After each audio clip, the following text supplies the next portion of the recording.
Boys in the back. Boys in the back.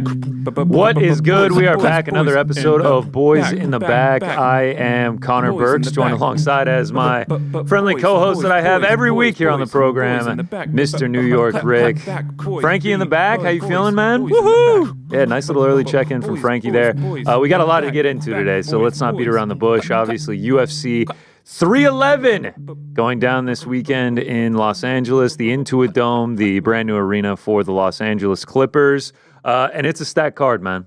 It's a stacked card. Like, looking through it, the last 7 fights of the night are truly unbelievable. Your excitement for Saturday, first pay-per-view of the year. It doesn't have the, like, oh my God, this is the biggest event that's happening. But from a fight perspective, from a just looking at the card on paper fights, I'm up there, 10 out of 10. I'm not going to go 11. 11's reserved for, like, this is a cultural moment. 10 out of 10 is a fight card. Right, like, I don't feel like this is the one that, like, your boys that never watch MMA are going to be hitting you up and, like, dude, like, I got to watch this fight card this weekend.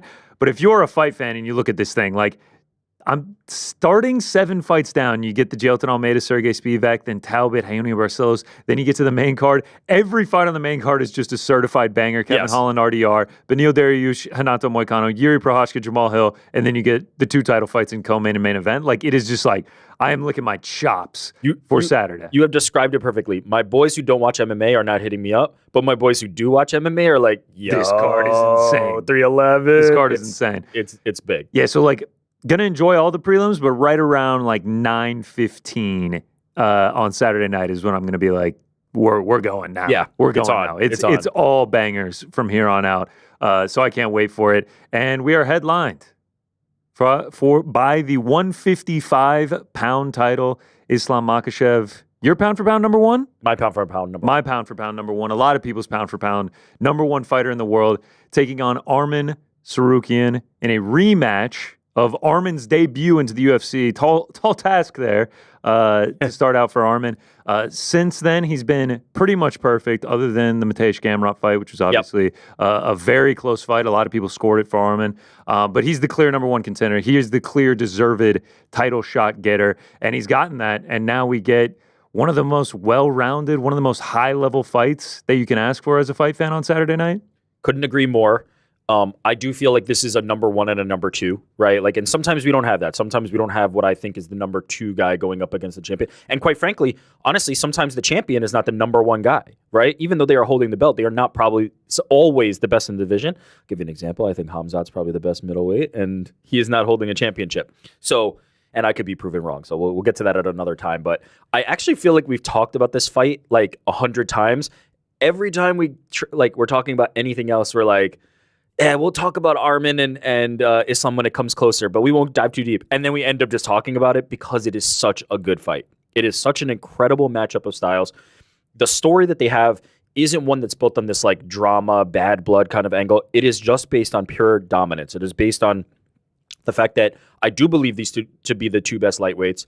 And since their first meeting, which as you laid out perfectly, was a short notice opportunity for Arman making his UFC debut, stepping in against what was not at that time the number 1 pound for pound, but what we have come to see as one of the best fighters in the world and the number 1 pound for pound fighter, and giving him quite a good battle. Giving him, now granted, it was only 3 rounds at that time, but giving him one of the closer fights he's had.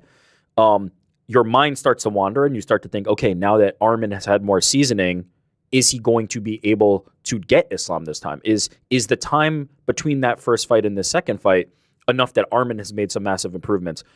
I said this before, but I will say it again. What I would ask is, has Islam actually gotten better and come even more of a distance, gotten better more so than Arman has gotten better? Because I would argue that I think Islam has improved leaps and bounds since that first fight as well. So it's going to be fascinating to see who's done more in the time since. Yeah, it's inarguable that they've both improved. Yes. I mean, especially Arman, like you said, it was a short notice. It was his UFC debut. He was also 22 years old at the time, and he's going against, Islam, who was 27 at the time, already had UFC fights under the belt. Now we've learned he is one of the greatest 155ers of all time. So, I mean, it's a tough debut. And then, If the judges score that round 4 for him in the Gamrot fight, he'd be undefeated since that one, and maybe he got the title shot earlier than this. But when it comes to the fight itself, like, that's what makes me so curious, is because I went back and watched the 15 minutes of their first fight back in 2019. And yes, it was clear that Islam won the fight. It wasn't anything controversial. Yeah. He won the first fight. But Arman had some good moments in there, man. Like he is going to be able to handle himself with this. And I'm very curious what the 5-round differential does for it. I mean, if you go back and you watch the Gamrot fight by the judges' scorecards, actually Gamrot won the final 3 rounds of that one. Arman went up 2-0 and then wasn't able to win any of the final 3 rounds. I don't think we have to worry about Islam Makhachev winning later rounds. So I'm curious as to see, like, not only the improvements he's made since that 2019 loss, but also the loss that he had in the summer of 2022, where he was up pretty big on the judges' scorecards. I mean, you only got to get one more round at that point and let it slip through his fingertips and get his second loss in the UFC. If we get into round 3, round 4 against Islam and it's a close fight, like, is Islam going to be able to put the same pressure, put the same, make that jump to win those later rounds like Gamrot did? It's just a fight all around that fascinates me. What was your take after the Charles win? What was your takeaway? What did you come away thinking about Arman in a rematch with Islam after the Charles fight?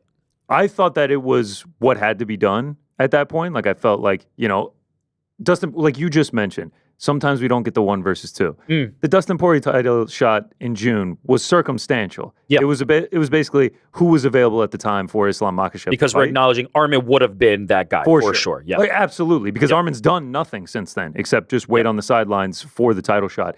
What was the question again? I'm sorry. What was your takeaway after the Charles win? What were you thinking in terms of, could this be the guy now in the rematch to beat Islam? What does he have?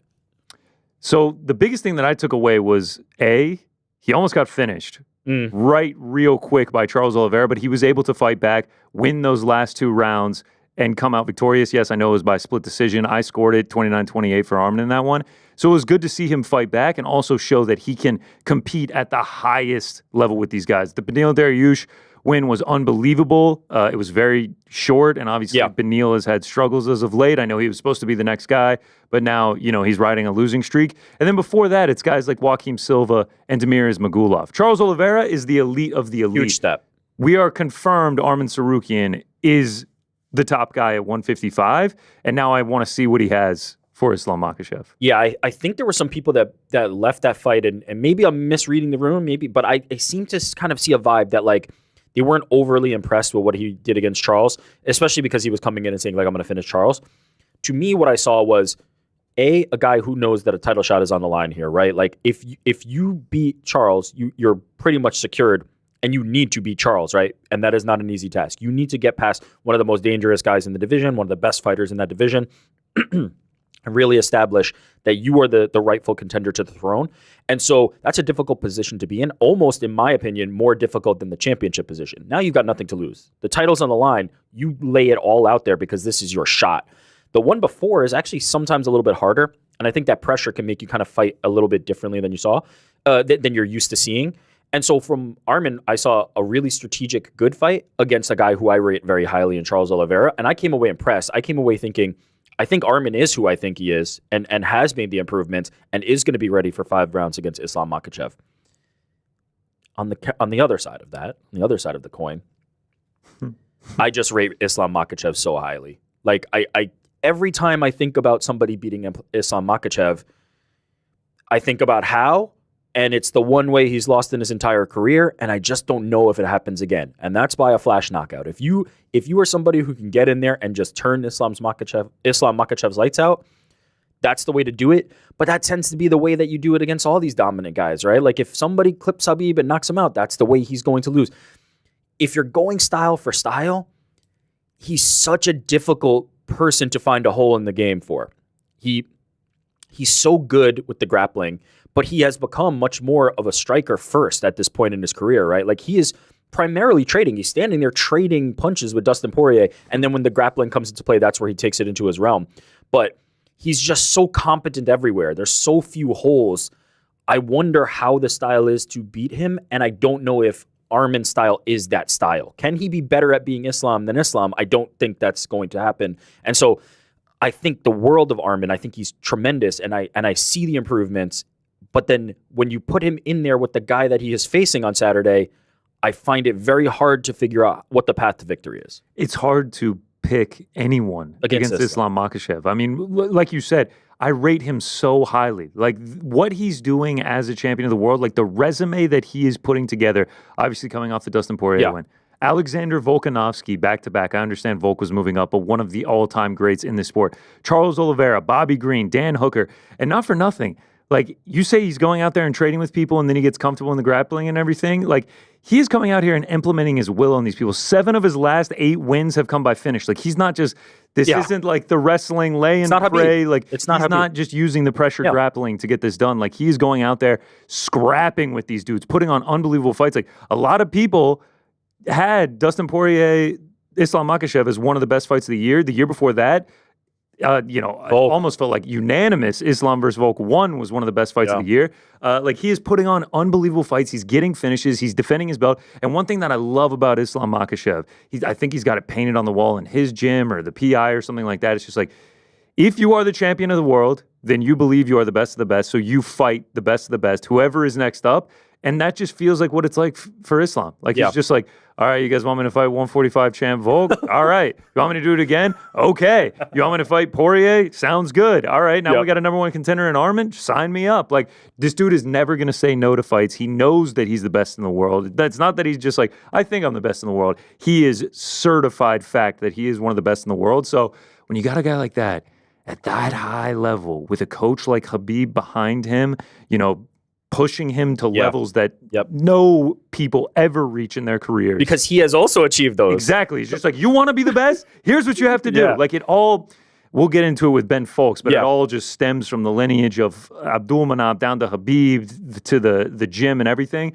But it's just like, yeah, man, Armin's jacked. I think we got the pictures, like the pictures that have been coming out from him in training. Yeah. Absolute washboard 8-pack. Dude is not eating any Dave's Hot Chicken. He's an action figure. And then we got the cryo picture come out, I think a couple days ago, like he's going into the training room. Look, like, this is horrifying. Like, this is like, this dude, he literally looks like Bane. He's carved But I from actually stone. made a side-by-side. He makes Bane look kind of soft here. Like, he is literally making Bane, one of the scariest dudes ever, like, look soft. Like, it is like, this dude looks like prime Patrick Willis. Like, he looks like an NFL linebacker. Yeah. He's about to fight at 155 pounds.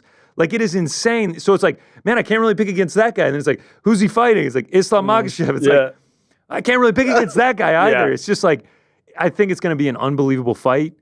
Minus 400 range for Islam. Like, I think it's going to be closer than that. I think that Armin, like, not only is he gifted in the grappling, gifted in the striking, but he's also just like such a high-level athlete. Like, there was videos that came out of him just like somersaulting back, flipping around the gym. Like, both these dudes are just like so high level that I think it's going to bring out the best in both of them, and we're going to get a closer fight than the odds reflect. Yeah, I agree with that. I think the odds are maybe off in that perspective, but there's value, right?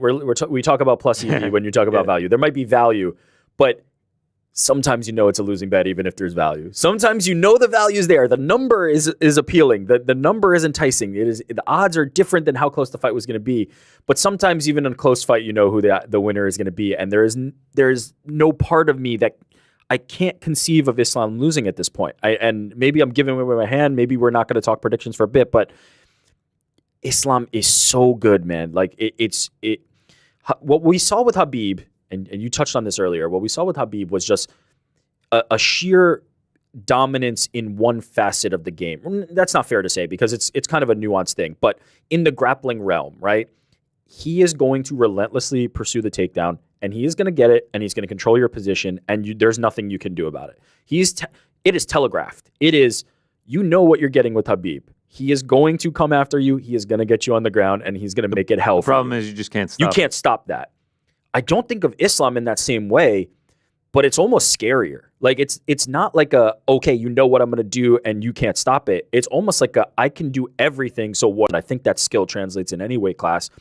He's just so good, and there are so few holes when you're a fighter who's facing that. No matter what you're doing, no matter how good you are, he might be better in all of those realms. And so you're in a very difficult position where even if your best skill is better than 99.9% of the people, if it's not better than that guy, you're in trouble because plan B is he's better than you at that too. So it's a really dangerous style to face because he's just so good everywhere defensively, but also offensively. I'm trying to picture who this lightweight is that could beat him, and I don't see it. I think Islam's just as athletic, potentially moving up weight classes. That's where I think it will put the playing field will start to even out at lightweight. I just don't see the guy, but I do think Arman is the best chance and is the number 2 guy. I don't blame you for not thinking for not being able to imagine Islam losing. It's been almost a decade. We've seen him beat the best of the best, and like he's getting finishes and he's looking so good. Like really, other than Volk 1, like he's pretty much been smoking, like not smoking, but beating everyone handily. And even there, he's facing a pound for pound great. That at that time, everybody's pound for pound number 1, right? Against a smaller guy who he's not probably thinking for years that he's preparing for, some guy who just gets an opportunity to come, and the risk is all on his side, putting his belt on the line for him to come up and take his belt. He's just done everything. He's seen everything. I think there's an argument to be made, and maybe it's premature, maybe it's not. I think there's an argument to be made that the legacy he's submitting is already better than Khabib's. Like the names on his resume are starting to stack up pretty damn close to the point that you have to wonder, like, how far are we from looking at Islam as the guy who was the best lightweight ever? Well, as Ben Folks mentioned in his article, and he'll join us in just a few minutes here to further discuss this main event and co-main event, Islam is going for the all-time record of consecutive lightweight title defenses, breaking Khabib's. 4 seems low, but like this division is always so stacked, it's impossible to keep your belt. That's it. The lightweight division has always been a shark tank, to the point that it is impossible to hold on to. Think of who the guys that are in this conversation we talk about are. It's like a BJ Penn, who at his peak was just an absolute menace. Khabib at his peak, 29-0. Like we don't like it speaks for itself. Islam, Frankie Edgar, guys like Benson Henderson, the guys who are the best of this division have been all-time legendary status type guys. And it is hard to. There's so many good guys. A lot of the population is that size, right? So when you're talking about heavyweights, there's just so few people who fall into that category, just generally, broadly, across the world, that are going to be big enough and strong enough and tough enough to compete at heavyweight. When you're talking lightweight, you're talking about guys who are like mostly the people that we see on the street. So anybody who's in that pool, it's going to be a lot easier to find like 100 talented lightweights than it is to find 100 talented heavyweights. That's just the reality, just based on the size of these people. And so it's been the Shark Tank. I've always thought lightweight is one of the best divisions. I think it's the best division right now. And so you don't see these title defenses because these guys just churn. They're popping up. New contenders. The deepest that we've got. So that's just how impressive it is that Islam is going for 4 to break the all-time record. 4 is massive. And it's just like, if he gets this, it's just like, how long can he go? And you said it, like, is he putting together a better resume than Khabib? Obviously, the 29-0. Having that O means a lot to a lot of people. If Islam wins this weekend, he'll be 27-1 with 4 straight lightweight defenses. And it's just like, where do we go from here? Like, do we fight Charles again? Do we start talking about going up to 170? It's just like, if you get rid of the one blemish, which you obviously can, where he got caught, it's just like, this dude's resume is just unbeatable. I do feel like the loss that he suffered, because of how long ago it was, 10 years people are ago. Starting to kind of like put it in this like, all right, well, we'll forget about it category. 10 years and 15 fights ago. Completely different guy. Just like it's not the same guy that we're seeing now, and he's come into his own. I think you're right that the 29-0 allure, the aura around that, the mystique around that will always be hard to surpass. But being the OG as well, beating Conor McGregor, like he's the becoming disciple like a hero of, in Russia, like and Islam is coming from that lineage, so it's almost like you have to do a lot. I think we're nearly there, if I'm being honest. And I think if he gets like 5 lightweight defenses and he becomes double champ, it would be impossible to argue. The double champ thing, I think, is the key. You asked what's next. I think the double champ completely erases the one in terms of their resumes going against each other. I agree with that. I think he could beat Charles. He could face Charles again. Then let me not be disrespectful. I think Charles is somebody who could pose some problems because he's also very dangerous in certain areas. If he can beat a Charles or somebody like that and then go up and get a second belt, man, it's going to be tough. And he's entering a conversation where you're talking about now like all-time greats, period, not just lightweight. I mean, there's some great fights at welterweight, no matter who the champ is for him. I don't know if him and Bilal would fight. Like that might be tricky just because of relationships and everything. But like an Islam versus Shavkat Rakhmonov would be insane. Yeah, and I said it earlier. I do think this is where we might start to see. Okay, like these guys are in a there are weight classes for a reason, is the way I'll say it. And so I would start to now be more favorable toward the idea of Islam losing. Right at lightweight, I find it hard. I can't foresee it. Once you start going up, and the gap from lightweight to welterweight is 15 pounds. It's not just like a 10-pound gap like you would see in 45 and 55, right? When you're going from featherweight to lightweight, it's 10 pounds. Now we're getting a 15-pound gap when you're going up to 170.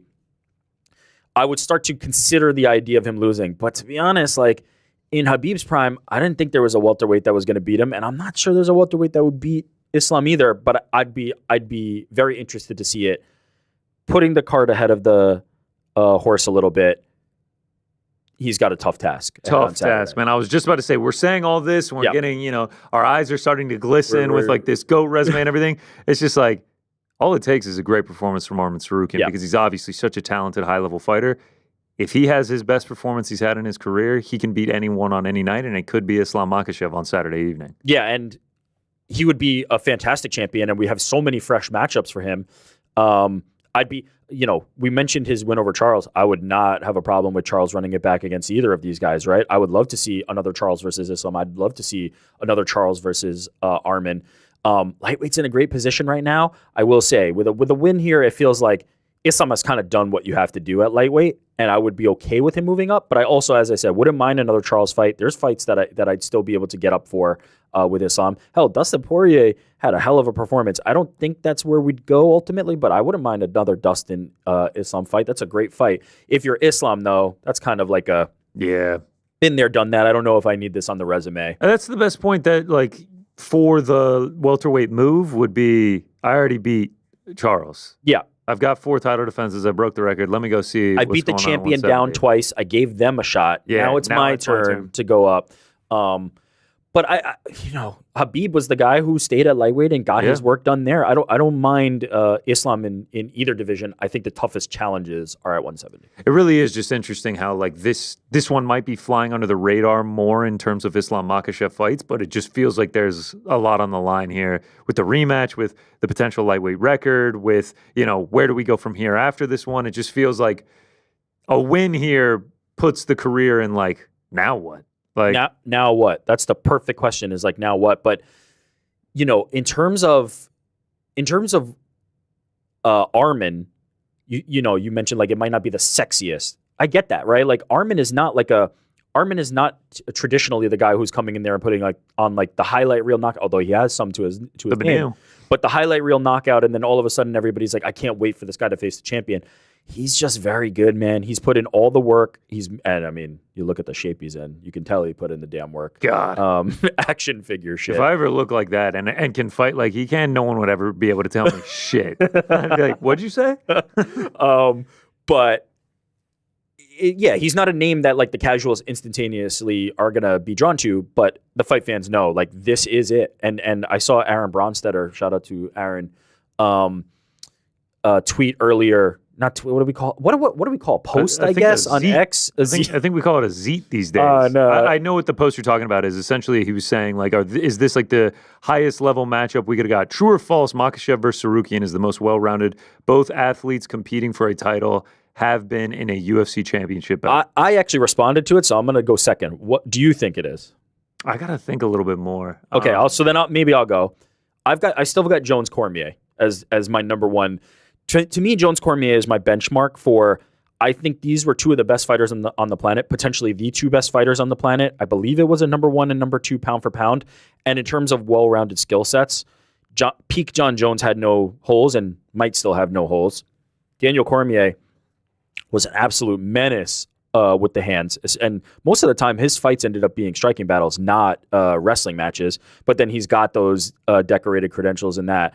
Though that to me is the gold standard. That to me is the like high mark. But it's probably a top 5. It's probably a top 5 most well-rounded, best at their time type matchup, which is like an impressive thing for the UFC to be putting on. All right, so Islam is not the only one competing from That's right. Team Khabib from Dagestan on Saturday night. In the co-main event, the title challenger, not the belt holder, Umar Nurmagomedov, cousin Umar, goes against Merab Dvalishvili, who is the current champion. And Umar is a massive favorite in this one, like a minus 300 going into it. And like we talk about, like the implications that an Islam win would have, getting the 4 straight consecutive title defenses, maybe potentially moving up to welterweight, putting on one of the best 155 resumes of all time.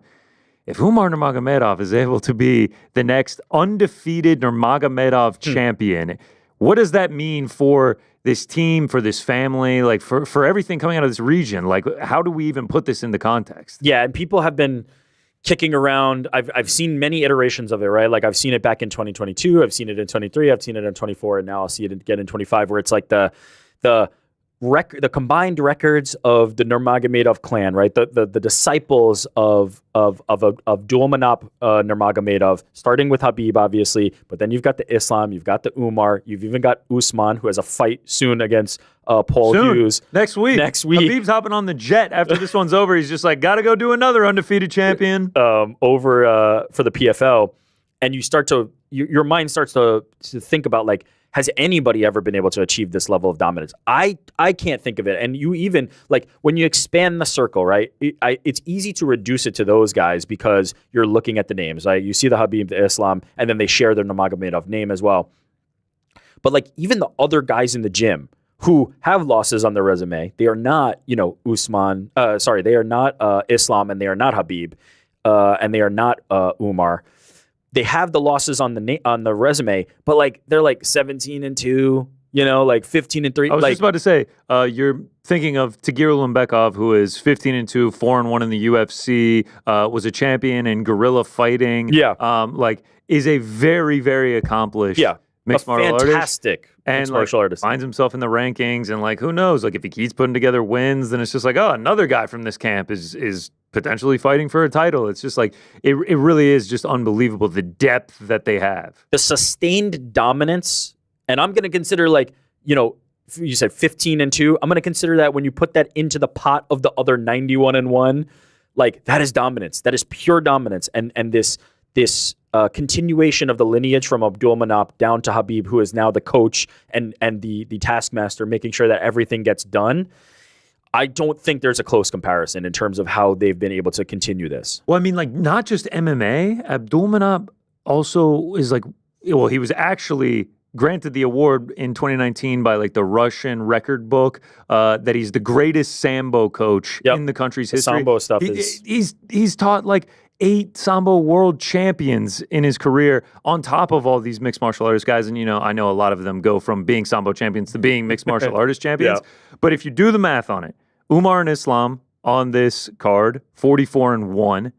Yeah. Umar, Islam, and Usman, who will be fighting next week against Paul Hughes, belt on the line, 62-1.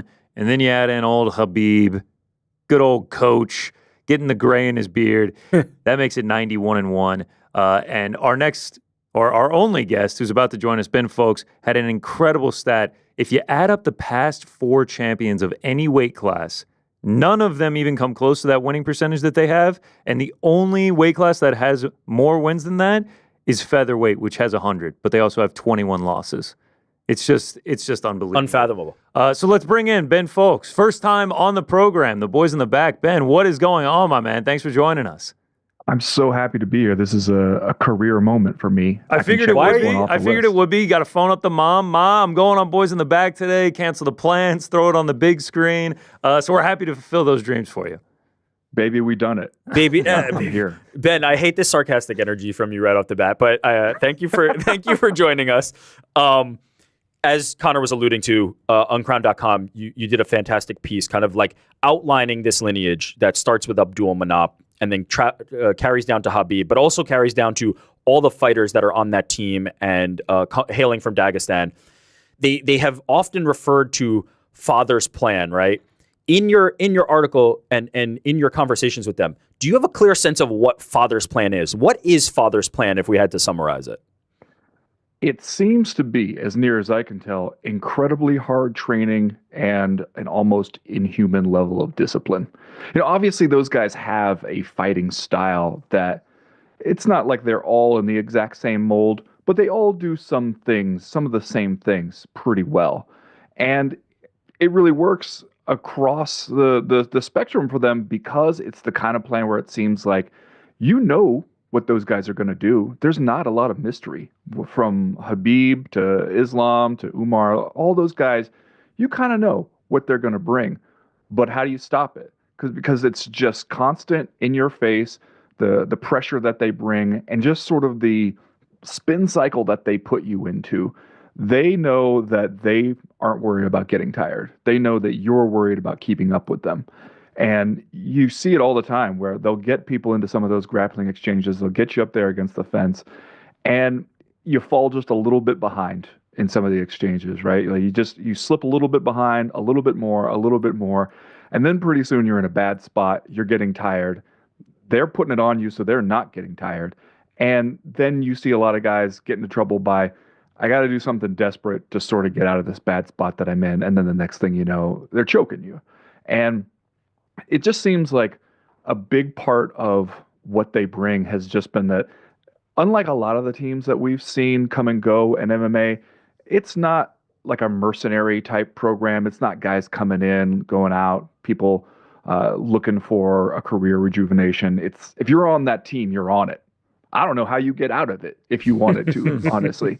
So those guys, that was one of the things Javier Mendez said when I talked to him, because he's run the AKA for a long time. They've had a lot of success, but nothing like those guys have had. But he's worked really closely with them, and I was saying, why do you think that those guys have been so successful? And he said he really attributed a lot to Abdul Manap and saying that he was the greatest coach that he had ever known and ever worked with. And he said that he really created a brotherhood with those guys. And so, it's one thing, we've seen it before. If you go to like ATT, you go to one of the other mega gyms in the US, you have some fighters who are there all the time. And then you have some fighters who are there when they're in camp and when they have a fight scheduled.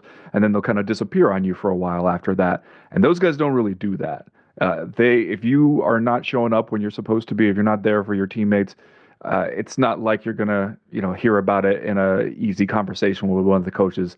Those guys are going to come to your house and get you. As we have heard, they will come to your house and break your video games if they think it is too much of a distraction. So that's a big part of it, I think. You mentioned it not being like a mercenary team, and that to me is the part that I keep coming back to, which I imagine, and you tell me how you feel about this, I imagine that the reason it's not a mercenary team is I don't think there are many humans on planet Earth who will sign up for what they are preparing for. They will sign up for what this team is about, because the most impressive part to me, and the thing that I always am impressed by and think about when I think about Abdulmanap and Khabib and how they've run this, is that the discipline that's required to focus in the way they do and to prepare the way they do, to make like the preparation the hardest part and the fight the easy part, is not for everybody. And Abdulmanap and Khabib have gotten a group of men. I can't even get my kids to like agree on what's for dinner. They have gotten a group of men who must have egos, who are the best in their sport, who are the best athletes that they've ever seen in any gym they walk into, to agree to this rigorous, ruthless kind of preparation that I don't think many humans on planet Earth are willing to take that step and make that sacrifice. Do you agree that that's kind of like the barrier to entry and why we don't see stuff like this? I think that's got to be part of it. I think also imagine if you wanted to join that team as an outsider. It does feel like it would be kind of like rolling up and trying to join the Hells Angels and being like, hey, I got one too. You guys, I just went down to the dealer and I got one. What are we doing this weekend? Like, I don't think it's that easy. But I do think that the rigorous level of training and the discipline outside of the gym is a thing that you don't see a whole lot of other places. I also don't think that I was talking to Dominic Cruz about this a couple months ago for a different story I was working on, and he specifically pointed to those guys, and he were like, they're injured all the time. They're hurting each other and hurting themselves all the time. And, you do see them pull out of some fights every once in a while, but they have kind of just accepted, like, hey, if you're going to go that hard, if you're going to prepare at this level, that you're going to chip away at yourself a little bit. And that's part of the risk that comes with it. And I think that's something you've seen a lot of people try to find the right blend, how to manage that, right? Because you don't want to be leaving your best stuff in the gym. We heard all those blood and guts stories from the days when the Miletich team was knocking each other out in racquetball courts. And you don't want to overtrain to the part where you can't get in the cage and do the thing that actually makes you the money. But when you show up to fight one of those guys, you know there's no question about them being ready. Those guys are going to be ready to go. And I think that the way they have formed it as a true team, where it kind of feels like it's a blood in, blood out kind of situation, makes it so that you're not going to last on that team if you're not willing to do that. They're not going to let you last for very long. If the magic is just like discipline and hard work, though, it would feel like another gym would be able to recreate that. Whereas, obviously, unfortunately, Abdulmanap passing back in 2020, and now Islam is saying Khabib has been able to step in and essentially copy the blueprint and get these guys to where they need to be at this high championship level. It's almost just like, what is that secret sauce? I know Father's Plan, you alluded to, just being super disciplined, always showing up, fighting through injuries. And you talked about it in your article. It's just like, they're in this sport 91-1 between the big four combined, and you can slip on a banana peel, you can get clipped. Like, there's so many ways that you can lose in this sport. There's so many ways that things can go wrong, yet it almost seems like it never does for them. So it's like, what is the secret sauce just beyond the discipline? I don't know if anyone knows that. That is the crazy part, because as we've seen in this sport, you can be the better fighter and still lose. You can be the more prepared fighter and still lose, the more disciplined, in shape fighter. There's so many things that can go wrong for you. You can win a fight and still lose a fight. Just a judge's decision goes against you. We've seen that. So there's got to be some element of luck involved to go 91-1. As I was talking about this with my podcast co-host Chad Dundas this week, and he was pointing out, really hard to do any better than 91-1. There's only one way you can do better. And that to me, obviously, I think that when you have such a rigorous training, you probably whittle away people who are not going to be super great at this. One way or another, they probably are not the people who come forward out of your team and show up in a place like the UFC, especially. So I think that has to be part of it, that this is a really tough team. It's not the only really tough team in MMA, but we are adding up the records of the elite of this really tough team. So I will say that, like, it's not as if other gyms are not training hard, are not disciplined. There's plenty of people out there who are doing that. It's just that these guys have all that, and they're really, really good at this, and they've been doing it in many cases since they were kids, which is something that we haven't always seen in MMA in North America. Okay, we're going to let you go on this. In these conversations, whether it be with the team directly or people talking about them, what was like the craziest thing you heard, or the most fascinating story that somebody told you about them? Well, one of the things I really wanted to know was, how did things change after Abdulmanov's passing? Because he died in 2020. Khabib retired later that year. And we've seen before where, especially if there's one person at the top really holding the team together, if that person is no longer there for one reason or another, a lot of teams sort of fall apart, or at least see diminished results after that. And they never did. And so I wanted to know why that was. And that's where a lot of people credited Khabib himself, with that. Because he had retired so soon after that and stepped into this coaching role, it wasn't a situation of a fighter on the team who has his own career to worry about and is also trying to run the team. We've seen that before, and that rarely goes well, just because it's tough to manage those two things. It was him stepping into his father's role and having a guy step into the role who everybody on the team already respected. They were already used to being yelled at and knowing that you have to do what he says. All that kind of stuff was already there, but also it's like, he's the coach's kid who steps up to take over the team. It's not like just because his dad isn't there, he's going to be like, all right, guys, we should take it easy today. Like, if anything, they all agreed Khabib pushes them harder just because he doesn't want to, let his father's legacy down. He has that in him, pushing them even harder. When I talked to both Islam and Umar, I talked to them both on the same day, and, we're on a video call. And you could see it seemed like they had been through it that day. It was going to last hard week of training. And I was asking I asked Islam, I said, who do you think is the tougher coach, runs tougher practices? And this man heaved a sigh and looked off into the middle distance and was just like, Khabib. That the way that he pushes us and the kind of practices he runs, that they're intense. And so I think having him step into that role and be focused on that role, that has made a big difference. It's a great point. The seamless transition between Abdul Manap passing the baton to Khabib, and then who knows how long this goes, right? All of a sudden, Islam becomes the guy, and he's bringing up the next generation. It's an incredible story. Ben, thanks for joining us. I believe, and maybe this is breaking news, that you will be on the Crack tomorrow with Pete C. Carroll, at which point you can flatter him and say that is the crowning achievement of your life and lie to his face as well. I'm getting my tracksuit out right now, getting ready for it. There you go. Thank you for joining us, Ben. Ben, folks, writer for uncrowned.com, incredible stuff over there. So please check out his work and read this article that we just touched on, where he spoke to some of the principals from UFC 311. Thanks, Ben. Amazing read. He's gone. Thought it was, they dumped him. They're just I thought we were going to get get one more line from there. But yeah, a great read, kind of encompassing, a quick read. It's not the Chuck Mendenhall 20-minute on Peyton Talbot, but it's still a very good read, and it kind of encompasses just how incredible what they're able to do as a team is. Yeah, I try, as I said earlier, I have tried to think of like what is the comparison, and I just can't think of it. I literally can't think of anything. I mean, especially not in combat sports. Like it's just incredible. Ben nailed it. There are so many ways to lose a fight. There's a few ways to win a fight. There are infinitely more ways to lose a fight, and they just continue to not lose. To me, the 91 part of the 91-1, and again, we're only talking about, in this case, Khabib, Islam, Umar, and then Usman Nurmagomedov between the 91-1. The 91 part is incredible, but the one part is way more incredible. It really is. And that was just like, Islam just got caught.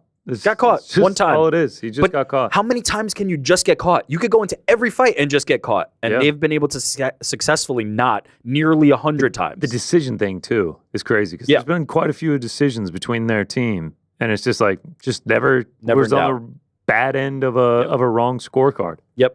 It's just crazy, man. Incredible. It's just crazy. So, co-main event, Umar Nurmagomedov taking on Murad Dvalishvili. And I actually think between Islam, Umar, and Usman, all three are sizable favorites in each of their fights. So to get to 94-1 and be holding three belts, the odds are in their favor. Two different promotions, the odds are in their favor. Yeah, it's just crazy. In this co-main, and this is one that you and I have really been looking forward to for a long time. I think Armin and Islam is one that every fight fan is interested in and has been craving for a long time. They had their first go. This one's more of the co-main event is more of a new development, right? Like Umar has finally broken into where we're like, okay, he's ready for the title contention. Yeah, and we weren't sure that we were going to get this. There was talks about an O'Malley rematch, and there was talks of Umar being booked against somebody else, Song Yadong at UFC Tampa last year. So we weren't sure that this was going to be it, and now it's finally here where we're getting the true I think Umar has proven in his fights that he is championship caliber. I don't think that's a question, right? I don't think there's oh man, is he any good? That's out the window. We know that he is championship caliber. But is he the best in this division? I think remains to be seen. I don't think we've seen him in a position where he's faced enough of the top contenders to be able to definitively say, yes, he's the best in this division. But there is one way to shortcut that, and that is to beat the guy that I think is the best in this division, and that's Murad Dvalishvili. So if you can do that, I don't think it really matters if you haven't faced all the guys ahead behind you, or ahead of you in the rankings, because you've now proven it against the toughest guy, the best guy. And we've seen this with Khabib, and we've seen this with Islam. It's tough to get fights when you've got that name. It is just tough. It is not easy to get people to sign on that dotted line. Thank you for that drop, Frank. When you are somebody that everybody knows is that good, but the ranking doesn't match, and they're not worth taking the risk against. So we're getting the prove it moment now for Umar Nurmagomedov, and I'm super excited to see how this one goes. Yeah, I mean, you just talk about the Merab side of things, because Is he the best at 135? In my opinion, yes, Merab is. He's on an 11. He's on an 11-fight win streak, and if you look at the names that he went through, Sean O'Malley, champion. Henry Cejudo, former champion. Petr Yan, former champion. Jose Aldo, former champion. Marlon Moraes fought for a title. It's just like he went through killer's road to get to this point. Yep. And some of those being just insanely dominant performances made it look easy against Petr Yan. Yep. Obviously, shooting 55 takedowns or whatever it was is not easy. Never in doubt, though. Yeah, Henry Cejudo. The picture of him picking up Henry Cejudo and dumping him down, clowning on Sean O'Malley, kissing him during the fight on the forehead and everything. Like, not only has he been great, he has also been dominating a lot of these guys. It's truly been unbelievable. 11-fight win streak, everything. And now he finds himself as a massive underdog to this dude who has one ranked win. It's insane. Yeah, and it's that makes this fight so compelling for me because there's a real opportunity here that we could just... This feels... Unlike Islam and Arman, I have a real feeling that the ending of this one could have us going like, we should have seen it coming. No matter who wins. Yeah, it's one of those fights. If Umar wins, it's like, we should have seen it coming. Nurmagomedov, like the style, it's just unstoppable. The father's plan, blah, blah, blah, and on and on and on. Or Merab beats him and you go, yeah, that guy's been dominating everybody in this division and looking like he's unstoppable. We should have seen it coming. So I feel like this is going to be one of those. I'm hoping it's not, and maybe we get a back and forth fight that they go, okay, both guys stock up, amazing, can't wait to see it again, run it back. But I do feel like this has real potential for like we should have seen it coming. Yeah, and either way, we get questions answered.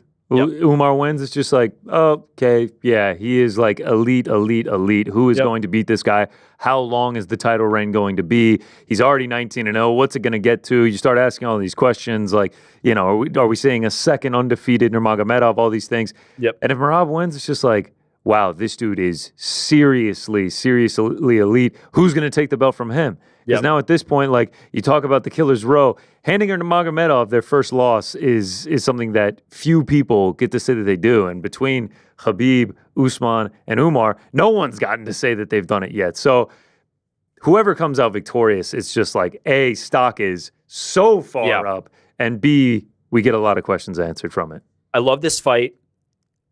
I think we have to have the conversation of, is Merab Dvalishvili being disrespected by this line? All right, so I've thought about this. And I'm betting on Merab. I'll just come out and say that. You're giving me a guy at plus 275 is what I took him at. He was dominant champion. He was almost touching plus 300. Dominant champion, 11-fight win streak, killers, everyone. Umar, I believe that he is great. I believe that he is one of the best in the division. Only has one ranked win. All of that aside, with Merab, it's like he uses that pace. He weaponizes it. He's going to just force takedowns. And, against a guy like O'Malley, who isn't the greatest grappler, like he was able to make it work despite being a worse striker than O'Malley is. Umar is the better striker in this one, but he is also a very talented grappler. So it's like, will the well-roundedness of Umar Nurmagomedov thwart the pressure, nonstop, takedown attack of Merab Dvalishvili? Yeah, it's a fascinating style matchup. With Merab, he's been so good lately, and the style is so hard to combat that I'm also thinking Merab is going to win this fight. But it's from a stance of until proven otherwise. Mm-hmm. If you can stop what Merab does, prove it to me, and then I will believe it. Until I see it, I can't believe it because. You mentioned the grappling, and you mentioned Sean O'Malley, right? Like, I think the expectation is like, Merab is going to go in there, and he's going to take down Sean O'Malley, and Sean O'Malley's takedown defense sucks, and blah, blah, blah, blah. Like, the narratives that we hear. It didn't play out that way, right? Like, Sean O'Malley was fine. His takedown defense doesn't suck, and it didn't suck. Merab is special in the way that when you think about Khabib, and you think about the Nurmagomedov camp, they're shooting the takedowns, but they're completing the takedowns. And they are using positional control, and they are just suffocating you. There is no escape from what the Nurmagomedov clan do when they're on those takedowns. Merab is a completely different animal. Merab doesn't even need to secure the takedowns. You talked about it against Petr Yan. Shot, 55 takedowns? Yep. Didn't need to. What did he secure? I think it was like 11. It was 10, 11, somewhere. He landed 11. Okay. He attempted 49. So he was 11 for 49. That's the secret sauce in the Merab strategy, and that's the secret sauce that makes him so good. You don't need to complete them. Okay, so to bolster your argument, Jose Aldo fight. Yeah. Attempted 16, landed 0 of them, but it was Did not enough need to win. to. He is so relentless. That cardio is so ridiculous. He doesn't need to do anything that flashy to win fights. And this is what is so hard because his pace is so high and because it looks like he's so active. I shouldn't say it looks like he's so active. He is so active. And he's always constantly throwing punches and he's always constantly moving forward and he's always constantly shooting. It's a very hard style to win a decision against because he's always going to be busier than you because he is so good at that. And that relentless style and having to not complete the takedowns, he can just be in your face, throwing a few punches, getting back out, resetting, trying to get the takedown. If the takedown's there, he'll take it, but he's not trying too hard to stay on top. He'll get back up, he'll try it again. That style is such a meat grinder. It is an impossible thing to combat. And so I need to see somebody do it. If Umar is somehow able to thwart the takedowns, but then also be active and effective enough in return, that is going to stun me, not because I don't think Umar is good, but just because I can't fathom somebody being able to outpace Merab and being able to thwart that attack. Now, the one way I could conceive that you do that is you put him on his back and you don't let him ever get up because he can't be shooting takedowns from his back and he can't be throwing those punches from his back. So if Umar is able to take down Merab and keep him there, that's a great way to do it. And I don't know if that's impossible. I think that is a possible path to victory, but I need to see it because I think of Merab as one of the most difficult paces, one of the most difficult styles to keep up with that I've ever seen in any MMA, in any combat sport. It's so relentless. It's not predicated on efficiency. It's not predicated on success. Because when we think of these guys who are like, Max Holloway landed 150,000 significant strikes. Yes, he had to land those strikes. If he was going in there whiffing on 100,000 significant strikes, he's going to lose those fights. It's not going to look good. But Merab doesn't need to be effective to win, which is such an incredible, crazy kind of thing that he does, which is he can be extremely inefficient. He can be 11 for 49. He can be 0 for 16 on takedowns, and he's whooping your ass. 50-45 against Petr Yan, 30-27 on one scorecard against Jose Aldo, 29-28 on the others.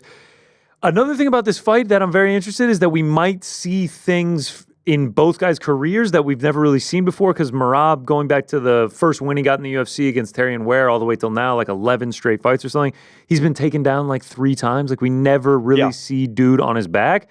And then Umar has 100% takedown defense. So it's just like, well, what happens if neither of them can get them down? What happens if it turns into a striking match? Then you have to favor Umar. It's like, I'm just not really sure how the fight is going to play out and what it's going to look like. You see, that's the part that I keep getting tripped up on is I do think Umar might be a better striker. Yeah.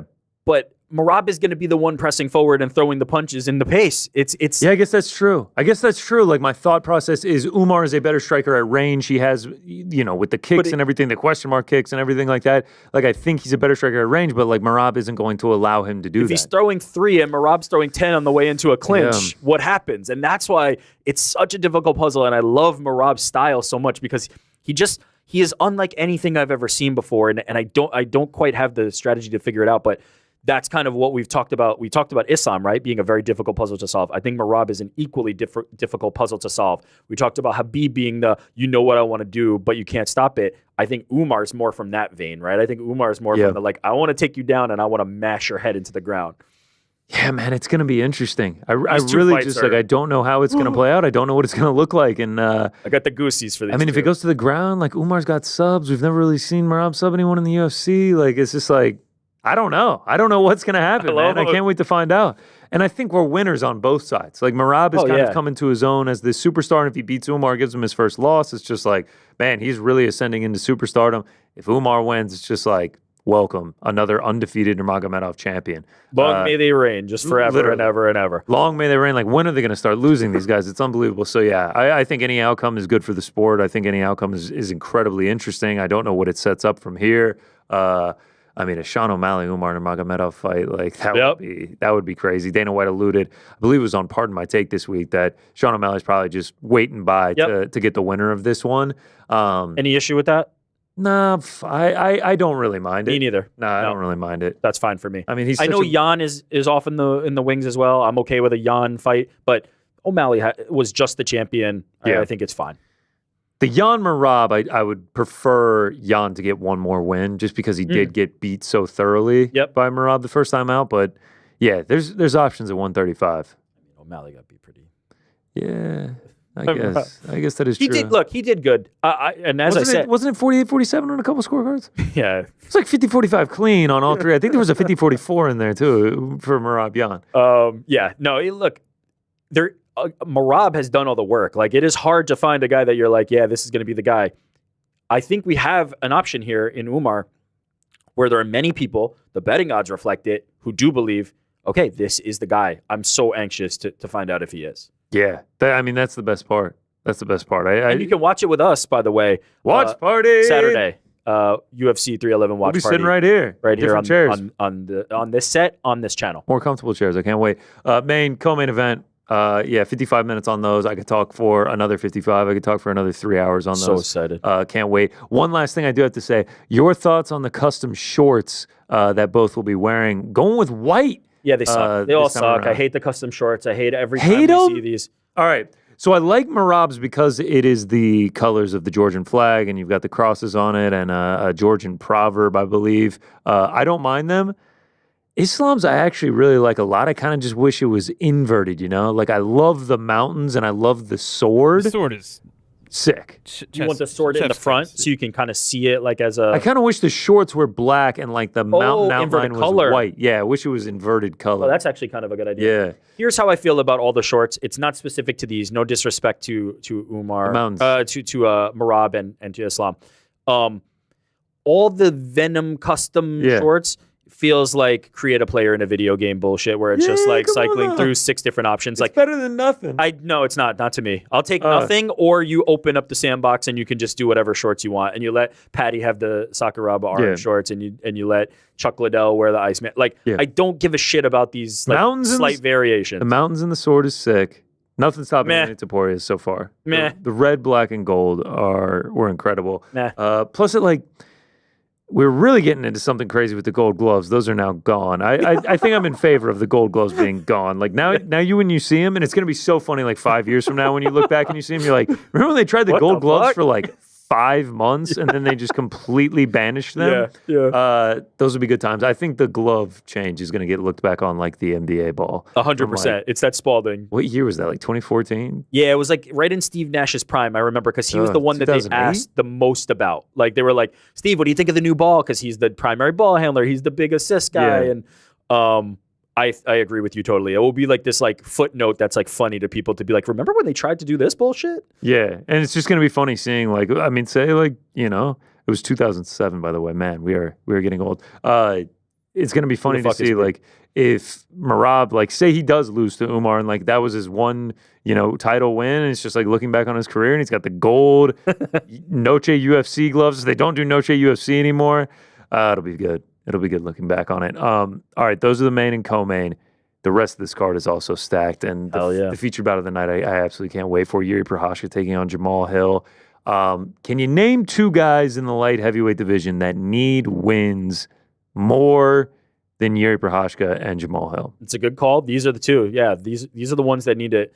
But what's funny about it is like they need it, but they also, if they get it, they're like right in the title mix somehow. Like, it's like desperately need, but also like still atop the division somehow. It's the light heavyweight like curse of not really like any changeover and no real contenders popping up. Yeah, I mean, if you're Yuri though and you lose, that's 3 straight losses. You got to fight for the title twice. Now you have 2 losses to Alex. You have a loss to Jamal. It just feels like you're much further back in. So you'd say he needs it more, maybe?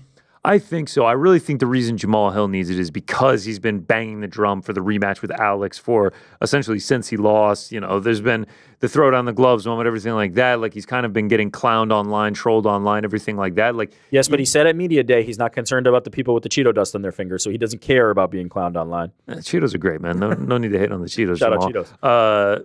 But break like the fourth wall real quick. Yeah, break it. Eric eats Cheetos with a tissue, pulls them out. I do. Let's be clear. Is that because Jamal Hill made the slant? I think he started doing that after that. Yeah, actually, I did notice he was eating the Cheetos, like licking the fingers like it was barbecue sauce the other week. Jamal, and then no, it's because here you got like we're touching equipment, we're doing all these things. I'm just trying to be like Curtis.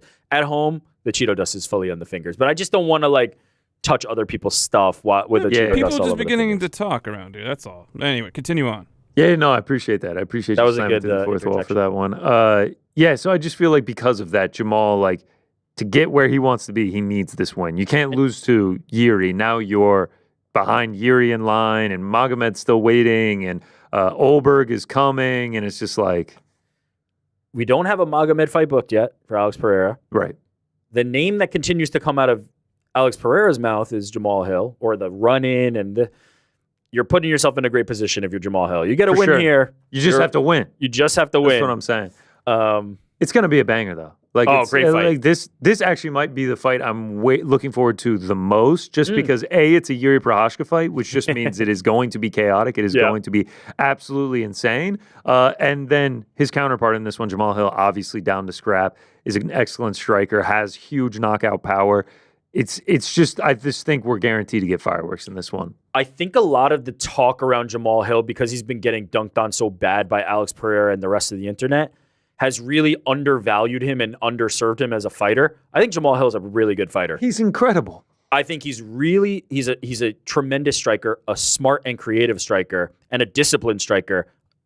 When you contrast that with the undisciplined kind of approach of Yuri Prochazka, right? Yuri is just a absolute wild man who's going to go out in a sword and throw bombs until it happens. Jamal is a much more tactical kind of fighter and a really good striker, and I think people have forgotten how good Jamal Hill is because of the Alex knockout, because of the talk online. I'm interested to see what this version of Jamal coming back now looks like. I think it will be a fantastic version. I think we're going to get a great version, and I'm really excited about this fight. I still have the top two ahead of it in my mind, but it's like in order for me. Like I'm like 1, 2, 3. But I'm very fascinated by this fight. I think Jamal Hill is being underestimated. I still lean a little bit toward Yuri because I do think the guy who's not scared of anything is always going to be in a better position. Now, that's a live by the sword, die by the sword mentality. And when you go against a guy like Alex Pereira, you're going to die. You're going to die every time because he's just better. But I do tend to favor guys like that who are not scared to be finished and not scared to be knocked out and not scared to put it all on the line because they fight so much freer and because they are kind of ruthless and relentless. I lean a little bit toward Yuri, but I would not be surprised to see a kind of classic Jamal Hill performance either because I think there are going to be openings. Yuri Prochazka gets hit. Now, I heard him say something in Media Day, and I want to get your reaction to this. He said he's reviewed his fights, his losses. He's looked at the footage. He's identified an area of concern. He has to put his hands up. His hands being down that long is not a good strategy. This is what Yuri Prochazka He literally fights with his hands in his pockets. So Yuri has identified this and says, I'm going to make a committed effort to keep my hands up. Your thoughts? Will he keep his hands up? I think in the beginning he will, but I think when it starts opening up, he might not. Yeah. I just like he is just the agent of chaos, and you know, it's almost like he creates openings against himself to get hit so he can create openings to hit the other guy. Yeah. It's just like, it's sort of like the Marab thing. It's just like, I gotta see it. I gotta see him lose before I believe it. With Yuri, it's like, I gotta see him fully commit to the defense. Before I actually believe that he's going to go out there and do it. I mean, that Rakic fight, we're looking at a photo of it right now, is just insanity. Especially that second round, one of the best rounds of the year. And he had to get hurt along the way. And, you know, Jamal Hill isn't really a guy you want to get hurt against because he can put you to sleep, man. He will find those holes. Are you at all concerned about Yuri's durability at this point? Because of how many wars he's been in? Yeah. Because of the Alex knockouts? Like, are you concerned about... Not only that, dude, he's like 36 fights deep into his career. Yeah. Like, I think we had the tail of the tape up. I think it was like 35-1. Like 30 wins, 5 losses, 1 no contest or whatever for Yuri, and Jamal Hill's like 12-2. Like he's just got way more miles on him, way more wars, way more damage. I don't worry about it just yet, just because the guy that he was going against in Alex Pereira, like it doesn't matter if damage has accumulated, like he's gonna put you out no matter what. But yeah, man, if he keeps getting hurt, if he keeps getting finished, then the durability has to come into question. Yeah, I'm wondering it myself. I still lean that way. I think he'll be sound in that regard. Like, I think the chin will hold up, and I think he'll be able to kind of find something somewhere in that chaos that he always is able to create. But it would not shock me for him to get too wild and for Jamal Hill to just press the button. Of course, it wouldn't surprise me at all. But Yuri's one of my favorite fighters. I will be supporting. Nothing better than the Yuri and team beer picture as they're getting ready to leave. He posted that time to hunt. I mean, he looks like he's in good spirits. It looks like he's in good shape and going to waterfalls, doing the typical samurai Yuri things. So, yeah, man. He obviously believes he can get back to the title, as does Jamal Hill. Both these guys are very close. They're just a couple wins away, and I think they're about to put on a show, man. I think someone gets finished there. I think it's going to be a great night. I'm with you. Keep it rolling on the main card. Beneil Dariush taking on Renato Moicano, who has become quickly one of the bigger stars, not just at 155, but in the UFC in general. You know, he's getting on podcasts. I believe the Show Me the Money podcast, and just kind of putting his personality out there, cutting promos on the mic. And he's matching it by getting in the octagon and getting wins. 4-fight win streak, 6-1 since 2021. And honestly, that one loss, man, against RDA in March of 2022, came in on short notice. Like, you can't really blame him for that loss, man. He has had a resurgence like no other. He's talking about how maybe the best quote of the week, you know, guys, Beneil's the same age as me. We're both 35, yada, yada, yada. With that being said, I'm going to beat the shit out of this old man come Saturday. Like, at 35 to be doing this is truly unbelievable, and he might just be one win away from getting a title shot. Aren't they the same age? Yeah, that's what I'm saying. He came out. Beat this old man, but no, he came out and was like, "Guys, stop saying Beneil is old. We're the same age." And then finished the sentence with that being said, I'm going to beat the shit out of this old dude on Saturday. He's incredible. I'm a big fan of Renato's fighting style. He's another kind of like guts glory type guy that we're talking about. Yuri, like Renato's coming out there to try and like kill people and finish fights, or be killed, and he has almost been killed in fights that he then came back to win. Several fights. I'm excited about this matchup. It really is going to me. This is one of those fights that I know what I'm getting out of Renato. I don't know what I'm getting out of Beneil. Right? That's the question. Not to be rude or anything. The question is Beneil Dariush washed? Yeah, is he that far gone in his career? Obviously, man, going into that after the Gamrot fight, I believe it was just like, this guy is the little boogeyman that's going to take out Islam at 155. Now, obviously, he loses a couple in a row, and it's just like, man, some of those were bad knockouts, though. And it's just like, if he's still there, Beneil can give Renato a very, very tough fight, and he can obviously win. Yeah, there could be some fun grappling. There could be some fun striking if the Beneil Dariush that we had seen previously shows up. That could be a really fun fight, because I think they're both game. They're both extremely tough. They're both extremely durable, and they're both people who will put it all on the line to try and win the fight. So the ceiling on this one is extremely high, but I do feel like the floor could be low too. If Renato Moicano wins, gets a win over Beneil Dariush, who is currently sitting at 9, and Renato at 10. Yep. Do we think 1 win away and then we're talking title? 2 wins away? Two at least, I think. Man, only at 10. For some reason in my head, I felt like Renato was further up, but it's just 155 is just so deep. It's so deep, but he's got some momentum behind him, and also there's some guys that we might not see fight for the title ahead of him. So the number looks better, right? The number looks better if there's some names you can eliminate from the list that might not fight again for the title. But he's so good on the mic, and he's got such a momentum behind him that you could see him skipping the line. Like, we look no further than like Khalil Roundtree getting a title shot. Like, sometimes if you just have something that fans are gravitating toward, you can push up a little faster. The top 15 at 155 is... It's stupid. It's stupid. Arman Sarukian, obviously Islam Makhachev, the pound for pound number 1 year champion right now.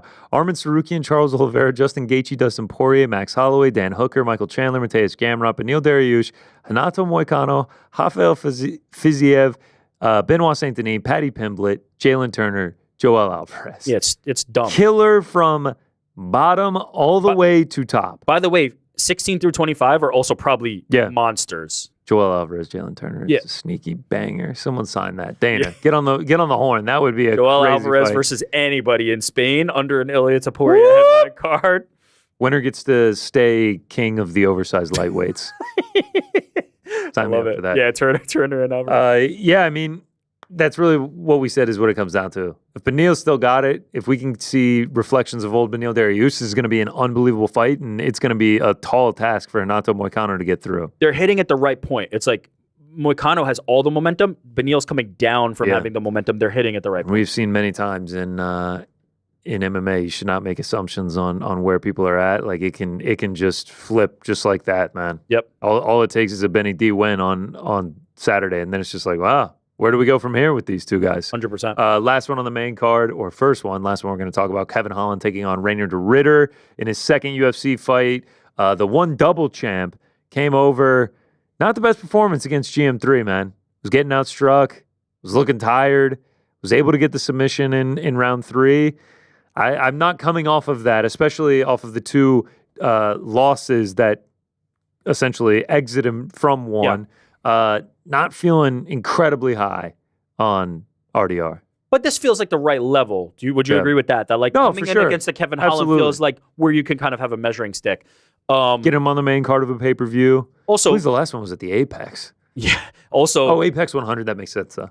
Oh yeah, because it's the prestige, but also playing to his strengths, right? Like we know this is the quintessential striker versus grappler battle. Now, I will say I think Kevin Holland's grappling is underrated, especially when it comes specifically to submissions. Like he's not like a positional control guy, but if you get into scrambles with Kevin Holland, like submitting, knocking out Jacare off his back from guard, like. He does some funky shit. Like Kevin Holland's kind of nice. He said it immediately. He was just like, "I'll be damned if he submits. If RDR submits." He's underrated in terms of that. Now, if it's like positional control, straight wrestling, that's not his domain. Right. Derek Brunson's going to take him down and win that fight every time. That's just how that goes.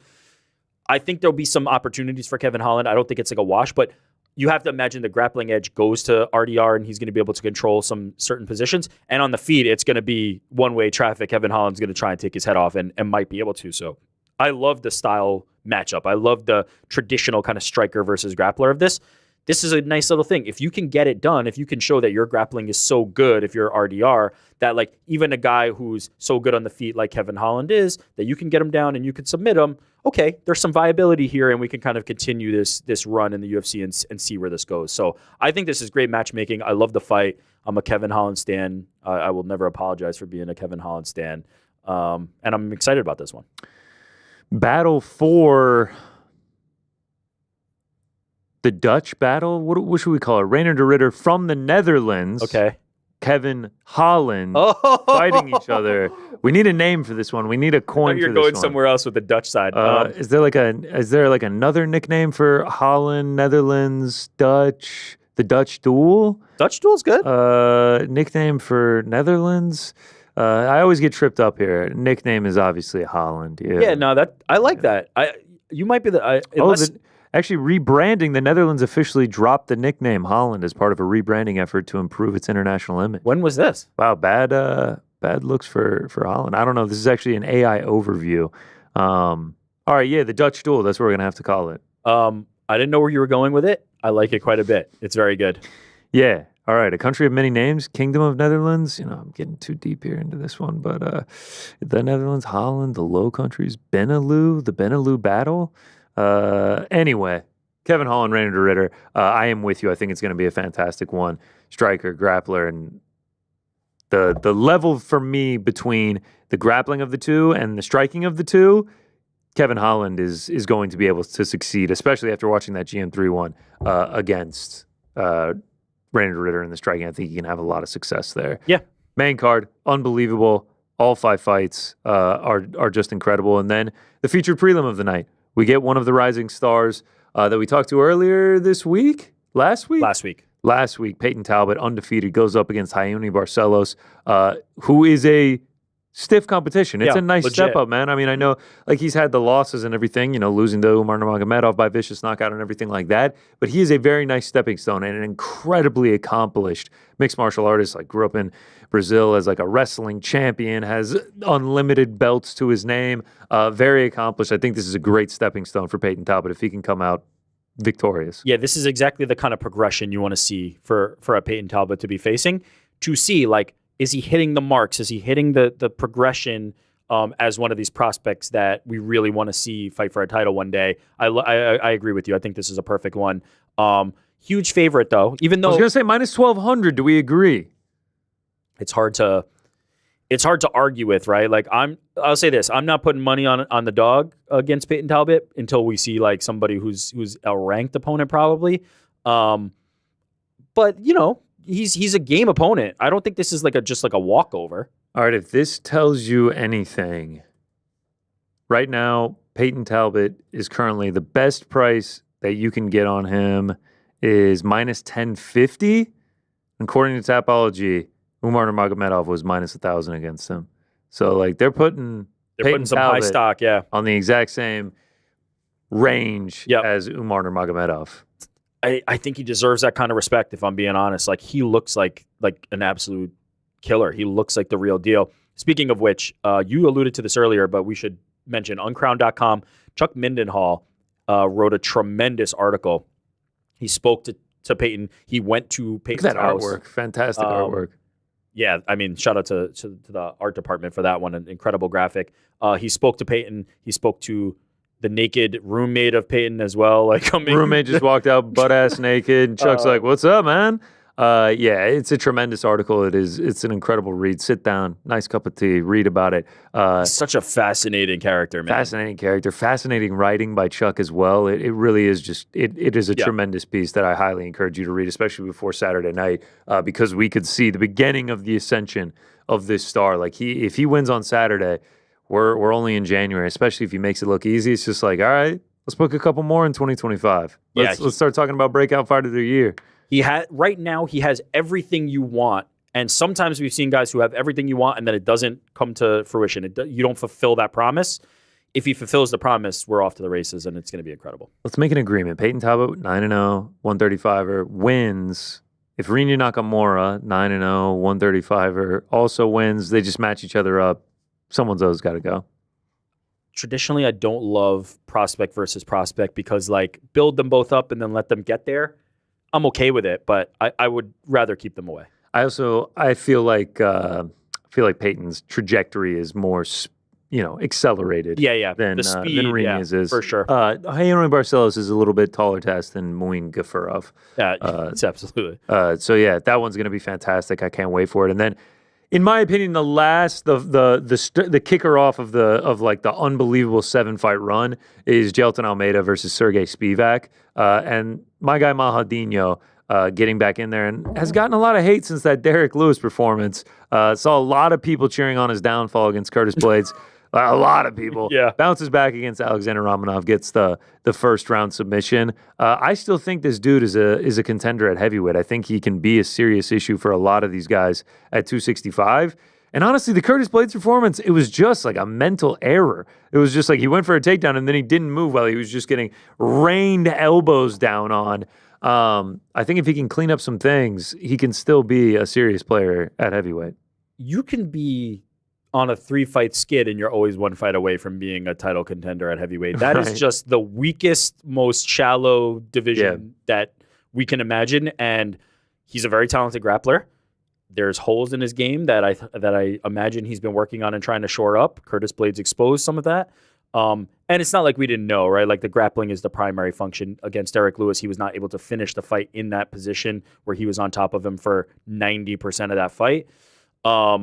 I wonder if he's going to get exposed in this fight. It seems like our boy Action Bronson, shout out, Polar Bear, he might. I think there's a chance. I think it's going to be tough sledding, but I also wouldn't be surprised if he's just a little bit better there and is able to do it. But we're pulling for Action's pick to come through. Yeah, man. It's I don't know if I'm like, I guess I am pulling for it to come through. But that should be a great one. Probably going to see some fun grappling at heavyweight. And like, honestly, when he gets going and when things are working for him, it is incredibly impressive what he is able to do. So can't wait for that one. That one kicks off like the unbelievable run of fights on Saturday. Some other ones, Bogdan Guskov, like that one's entertaining just because like he exclusively gets finishes. Grant Dawson, we were talking about this one beforehand. Grant Dawson versus Diego Ferreira. Essentially 40 years old. Diego Ferreira, 10 years older than Grant Dawson. But I still feel like this is going to be a great scrap. I mean, I know Grant Dawson is 22-2 and he's bounced back since the Bobby Green knockout, but like I still don't fully trust him. Yeah, no, and he hasn't done anything in my mind to say like he's rock solid, can trust forever, never going to make mistakes. And I think Diego is somebody who in the past has been shown that like when you have guys like that, he's been able to upend the apple cart. He's been the one who's played spoiler for a lot of this stuff. He's incredible, man. We were talking about the depth at lightweight. This is Tapology. This is not UFC rankings because they don't go beyond that. They've got Dawson is the 16th lightweight in the world and Diego is the 18th. We were talking about how deep. Lightweight is just impossibly deep. When guys like this are outside the top 15, when they're like in the 16 to 20 to 25 range, it's just ridiculous. They're both very good. You favor the youth of Dawson, but man, as I said, like Diego has played spoiler many a time, and I'm not like last year, May, a win that has now aged well against Mateus Sabecki, finished him. Yeah. The Michael Johnson one was he was a big dog in both those, right? Like huge. He was actually a favorite in the Michael Johnson one. I played Michael Johnson as an underdog, and as it is with every Michael Johnson fight, it was like, man, we're looking, and we lost. We lost the bet. Except the last one. We lost the bet. Yeah, the last one was very great. Massive underdog against Mateus Sabecki, though, plus 380 in that one. So yeah, man, he is no stranger to playing spoiler, plus 215 this weekend. But I will say on the Grant Dawson side, 2 wins since the Bobby Green knockout, and he looked impressive mixing in the ground and pound last time out against Tafa Garcia. Like he looked good on top, man. It was like really trying to put damage on. You string a few of these together, and you get that confidence back from the public. I mean, man, I can't lie. After that Demirez Magulov fight, I was like, man, this dude is legit because he made it look easy against like a really, really good fighter in Demirez Magulov, and then. You have the Bobby Green. I mean, the sport moved fast, but I mean, that's another good one. Like the card is just so deep. One that we're getting on short notice, LFA middleweight champion Azamat Bakoev is stepping up to fight Zachary Reese, making his UFC debut. Don't have like a ton to say on that one, but it should be a fun scrap. It's going to be interesting to see if we can get another, contender. He fights at a top team. He's boys with Hanato. He's 18-3. He's got the belt over in LFA. But we'll see what happens, man. Tall task to step in on 5 days' notice against a guy who's got a few UFC fights under his belt. Carol Jose, Aileen Perez. Aileen Perez, big dog, man. It feels like she's hotter than the sun right now. Yeah. She's a big dog in this one. And a lot of people are betting up Carol Jose. Oh, yeah. I mean, look. She opened at like minus 170, and I checked at one point this week. She was like minus 300. I was like, what is going on? We're dumping retirement funds on Carol Jose? She is good. I expect her to win, but the Aileen Perez momentum is impossible to ignore right now. She's got the attention of the world, and she could pull this off. Like, I feel like she's going to be in good shape. Yeah, man. And then I mentioned him earlier, Rinya Nakamura taking on Muin Gaforov. I'm just excited to watch Rinya Nakamura fight, man. I mean, 9-0. I'm loving this like new crop of Japanese fighters coming over. Tatsuro Taira. Obviously, we just saw Kaya Sakura, unfortunately, not be able to get it done, but fight for the belt against Pantoja. Nakamura, undefeated right now. And I like his chances in this one, man. I feel like he's going to be able to push the pace. We've seen Gaforov get tired. Yep. Not fully sold on the Tajik in this one. I think Rinya gets another showcase that he's able to really show his skills. As we talked about with Peyton, like this is the right step in the right moment, pass this test, and then we start talking about now maybe you are onto that next level. Ricky Tercios fighting Bernardo Sopa, man. Tercios, after his tough performance, people were loving him. Yeah. And then I believe he fought Ayman Zahabi, and it just all kind of went off the rails from Which, that. by the way, has aged better, right? Like, Ayman Zahabi's like, he's ranked. We're talking about, a few away from a title shot for old Zahabi. I mean, the recent losses are Ayman Zahabi and Rosas Jr. Like, those are good fighters. Yeah. Like, this is not like he got derailed a little bit. I think this is a good return, and we're going to see how he does. But he's a very fascinating fighter. Just like his style is fascinating, but he's also a very fascinating kind of like thinker. And when he gets the mic, he has interesting things to say. So I like Ricky Tercios. Did I watch that season of Tough? I must have had to for ESPN, and I became enthralled with Ricky. So I like Ricky, and I'm happy to see him in this spot. The curtain jerker actually has someone from Team Khabib. I feel like he put in a word and was like, yeah, I'm going to need a break before the co-main and main. Like, let me get the curtain jerker so I can go back and chill and, eat some dinner and stuff like that. So Tagir Ulanbekov taking on undefeated Clayton Carpenter. First time we're seeing Tagir in like 13 months. We didn't see him at all in 2024. He hasn't had the most stellar UFC career. He's 4-1, but man, there were some close decisions there, some grease balls of decisions, and obviously the one loss. And then he comes out in his last 2 fights, he's gotten finishes. Maybe he's ever improving. I'm curious to see how he looks because he is 15-2. Like, he could make a run at 125, especially with the people he's training with. By the way, against Nate Maness and Cody Durden, like, good wins to have on your resume. Yeah, man. I mean, Durden is no easy man to finish for sure. Yeah. He's at 11 right now in the rankings. So, 125 kind of needs a resurgence of title contenders as Pantoja just completely cleared him out. So it would be interesting to see if Tagir can come out here, maybe make it 3 straight finish wins. Yeah, absolutely. I mean, top to bottom, this card is tremendous. Like, it's, as we said, it's not the sexy one that your friends are calling you, your grandma's calling. Like, do I need to be watching that? My grandma's not like, Tagir versus Clayton Carpenter? I'm bringing the beers. But start to finish, this is one of the better products the UFC can have, and we're tapped in. Yeah. Plus, this is the first pay-per-view we've gotten in 6 weeks? Yep. 7 weeks? Something like that. Good way to kick off the year. Yeah, very early January. It's going to be tremendous. But now that we've gone all the way down to the bottom of the card, we loop back to the main event, Islam Makhachev taking on one Arman Tsarukyan, who nationality is Armenian. So for this week, me, Rick, Frank, we actually hopped in the Winnebago and we took the old bridge over to Brooklyn, Greenpoint, a fantastic spot.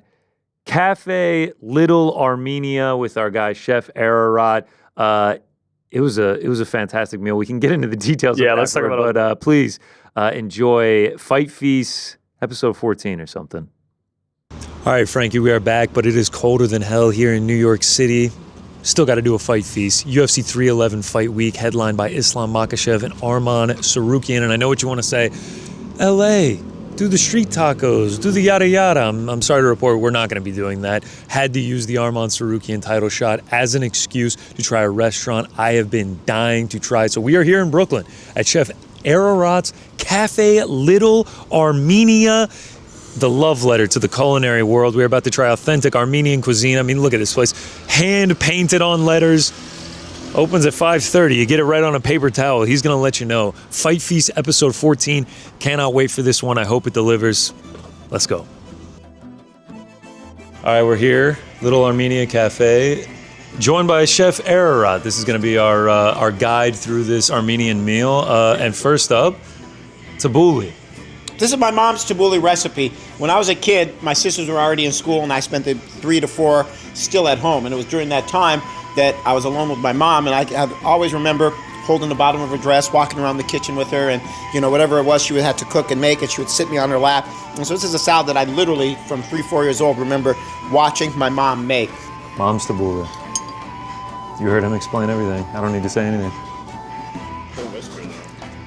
Oh, shout out to Mom. Whole bowl is going to go down easy. It is blisteringly cold outside, but I feel like I'm just on a beautiful summer day here in Armenia. I mean, just soaking up the rays. It's fantastic. This is a beet carpaccio. Of course, carpaccio is just a style of cooking. You shave anything thin and you build the flavors on the top. In this case, it's a beautiful vegetarian dish. They're beets that I shave thin, obviously, brushed with olive oil, salt, and pepper. Then as I need to, I put lemon zest, walnuts, goat cheese, and mint right across the top. All right, here we go. Beef carpaccio. Beet carpaccio. Beet. Back-to-back Fight Feast having beets. I think I'm like a big beet guy. These are also out of this world. You guys have to try these. These are insane. Oh my goodness. We're off to a hot start here at the Little Armenian Cafe. It's a spinach and Parmesan tart. There's a touch of sour cream in there. It's in a little phyllo cup. It's a finger food. Get involved in your meal and enjoy. Chef Ararat, this is incredible so far. Thank you, man. They're incredible, man. Coming in here like that, playing with me. That's what we do, Hey, Chef, I have to ask you. I mean, look at these menus. Just some nice. What is this? Is this magic marker? Sharpies. Couple Sharpies. Yep, drew it himself. That's what you get here at the Little Armenian Cafe. I mean, it's the nice touch, man. It's a nice touch. Society. In the Armenian colors, yeah? Yeah, red, blue, and orange. Shout out. He's got the painting on the wall and everything. We got the ambiance going right now, but the paintings are there, the flags. Let's try it now.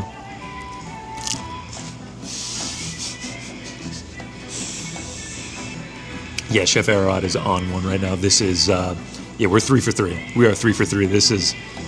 We're on pace right now for an all-time Fight Feast here. This is something special. Also, can we get some love for the shirt right here? Can we get some love? Real ones now. Gator Hunter, Arman Tsarukyan. Fucking Rick's playing Magic the Gathering. Fucking nerd! Look at this. Rick, will you take my picture with this thing? Yeah. Spinach pie. Let's do it. Oh, I mean, we're talking that flaky. I can see the pine nuts. I can smell the cardamom. Like when we just talk about the flakiness of this. Buttery, flaky crust. Anybody seen that before? Chef Ariel wins again. What do you think, Frank? I really like it. Frank's not feeling so well. These are Mediterranean lamb burgers. They're 80% lamb, 20% sirloin. When you cut sirloin into it, it gives a little fat and flavor into the meat. In the meat itself is sun-dried tomatoes, feta cheese, mint, and red pepper. That's not Mediterranean. I'm not Armenian.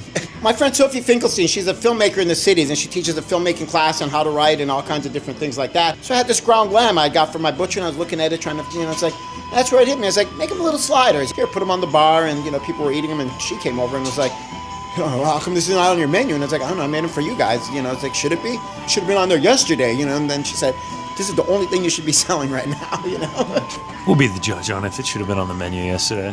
Frank, I lost the magnet again. No, I didn't. It's on the back.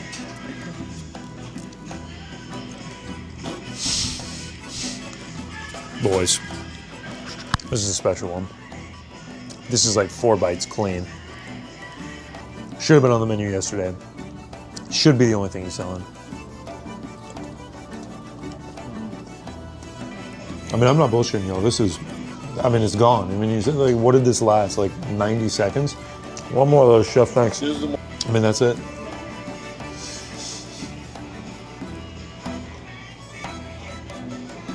Gone. So this is an Italian dish. I made the vegetarian version and I made the regular version for you as well. The regular version, it's sweet and spicy Italian sausage. It's fried up in a pan. You take it out of the pan and the oil that's left, I minced in a little red onion, some chopped cremini mushrooms. Then I put in some parsley, sage, and rosemary, some rice, some kale, and cooked that all together. Then I grated in some Gruyere cheese, put some Parmesan on it. Just like you said in Goodfellas, into the oven you go. It's served on top of orange mashed potatoes underneath it with a little orange zest, orange juice, and creme fraiche. All right, here we go. Vegetarian stuffed butternut squash. I should have never even asked. All right. I am dying to try this. Mashed potatoes, orange zest. Love oranges. Oh, it's strong too, boys. It's strong. It's like, it legitimately is like orange mashed potatoes. I don't know what to say at this point. I feel like I've eaten more than I ever have in my life, and I'm just not getting full. However much he has of this back there, I could eat every single bite of it. The sausage is unbelievable. Frankie, tell me what you think. You're eating it right now. It's really good. Show some energy. All right, Chef, final dish, the Armenian plate. What are we working with here? The Armenian plate. If this doesn't make you Armenian, I don't know what will. This is the Armenian plate. It's the standard on the menu, and if you come in and want to feel Armenian, even if you're from Germany, get this. You'll be happy. I came up with this dish, so when all the Armenians came and said, you have this, do you have that? It's like, if you just get the Armenian plate, you'll get everything you want, and we'll worry about the beef bourguignon later. Please, enjoy from the bottom of my heart. Thank you so much. I got a magnet mic up for this one. All right, here we go. Let's get a big old thing of rice in there. Let's get each kind of meat. Here we go.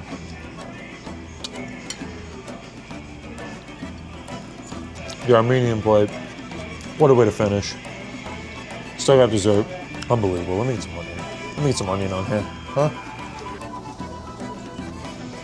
Another winner.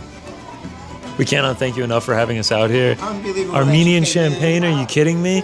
Baklava ice cream with the baklava. The orange cake came out an hour ago. Yeah, right out of the oven. You're a gem. You're an absolute gem. We cannot thank you enough. It's nothing without people coming in and sitting with you and eating. Otherwise you're just by yourself cooking. So I'm so glad, I'm happy and proud that you guys came in, did the Armenian thing. We're officially Armenian tonight. Dessert time. Guy's a fucking gem. You see a little bit of cream cheese on here? This is just absolutely beautiful. Like when I say citrusy, it's next level. I feel like I'm on an orange orchard. Is that what they do? Is it orchards for oranges? After the mashed potatoes, I have high hopes for this. Oh, it's spongy. I already know it's gonna be moist. Blueberries on top. I'm saving the other half for you. Cooked to perfection. The use of orange that he has represented throughout this entire thing has just been next level. The chocolate torte. Flour-free, gluten-free, pineapple salsa? Are we kidding me? Like, what is going on here? Oh. Jalapeno pineapple salsa. The consistency of this is insane.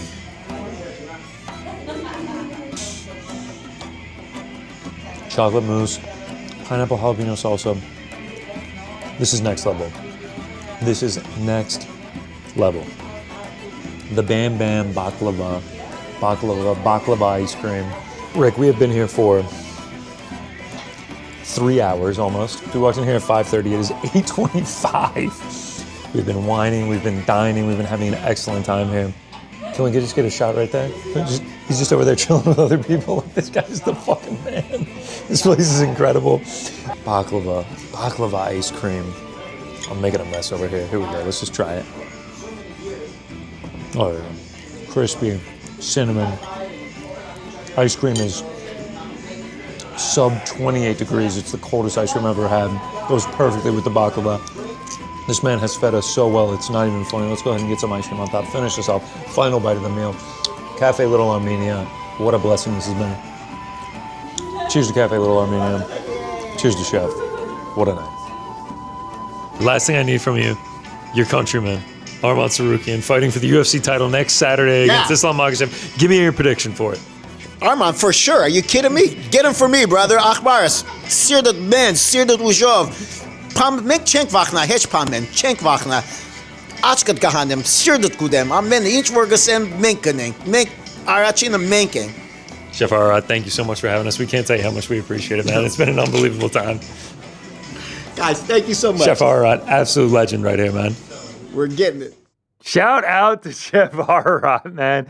The magic of production cut that down from like 4 hours. Like I mentioned it at one point during the fight feast. It was like we pulled up to his house and it was just like, hey man, like it's cold outside. We're hungry. You got any food? He's like, sit down. Like, let me cook for you, man. Let me cook for you. And we just hung out in his apartment all night. Yeah, and it is literally that. He showed us a table that was supposed to be like the kitchen table that you just come in from the cold and sit down at. He walked us around. We looked at every piece of art that was in there, photos from him with dignitaries and also Mike Tyson and Muhammad Ali, and he's going through the history of everything. Just an incredible experience. Yeah, like a massive fight fan. Like he had pictures of him and Muhammad Ali, him and Mike Tyson, like more of a traditional boxing fan, but just a fight fan all around. Like we spent a full 5:30 to 9:30 with this dude, and for most of it was us and just another couple.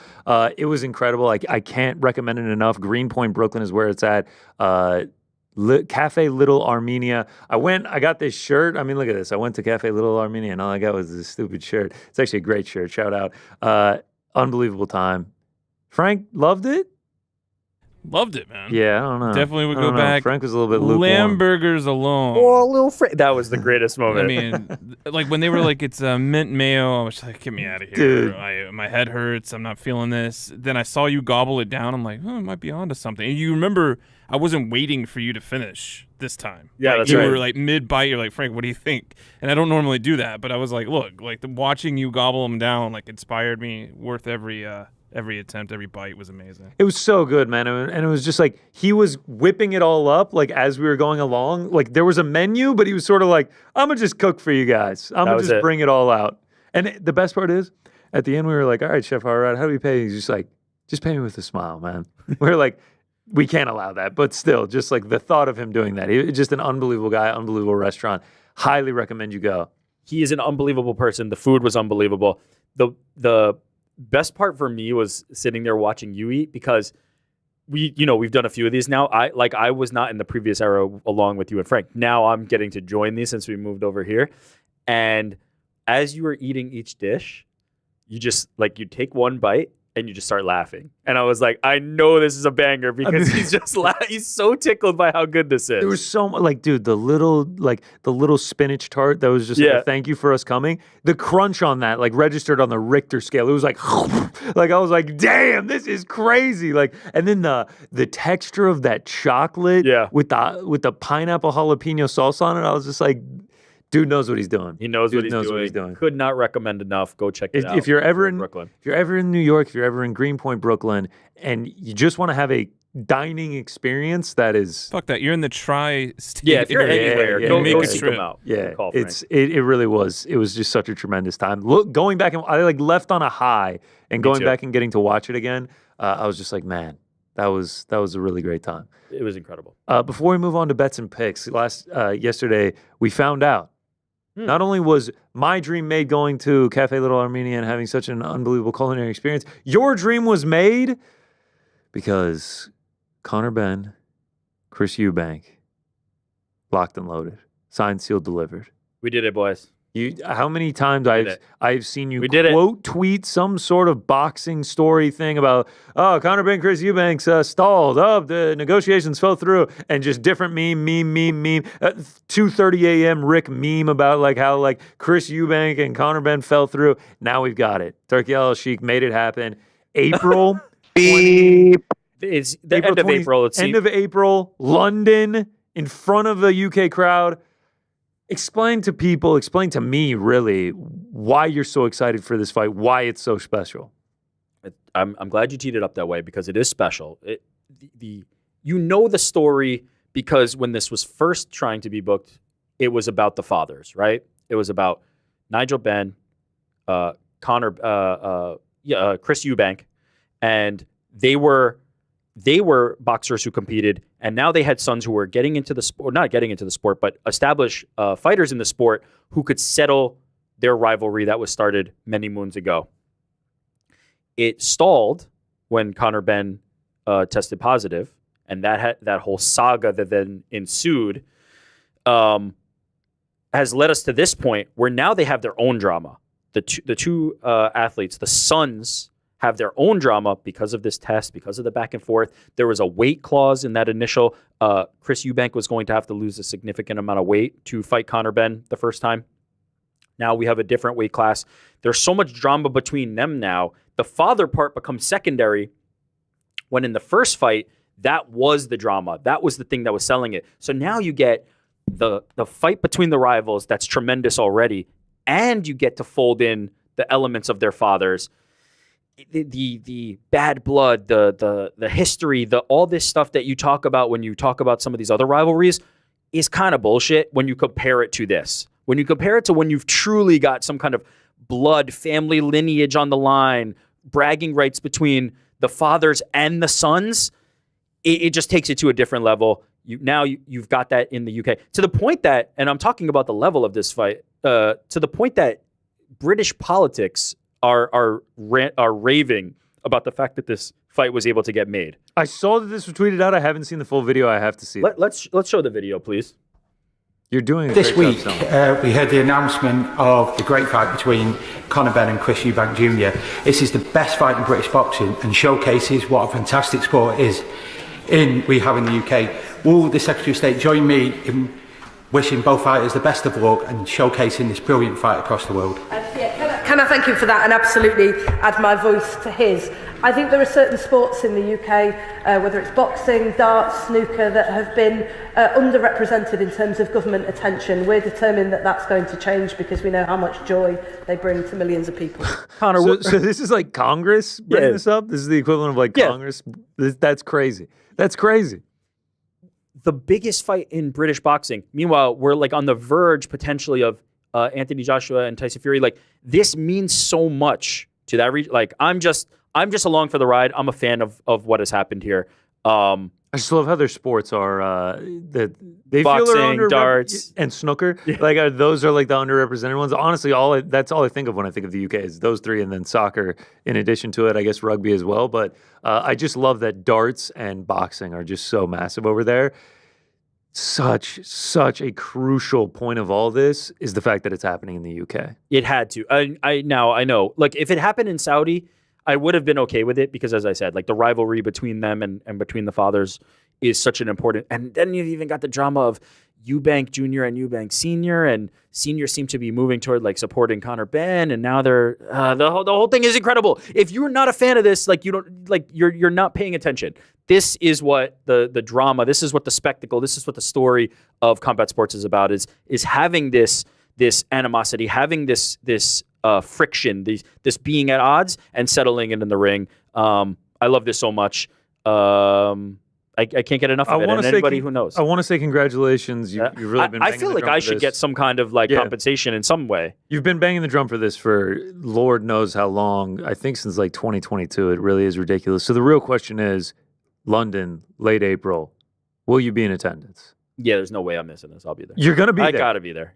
Breaking news, you'll go by yourself. I'm going. I don't know how we're going to do it. We're going to do it. I have to go. Well, I'm looking at flights right now.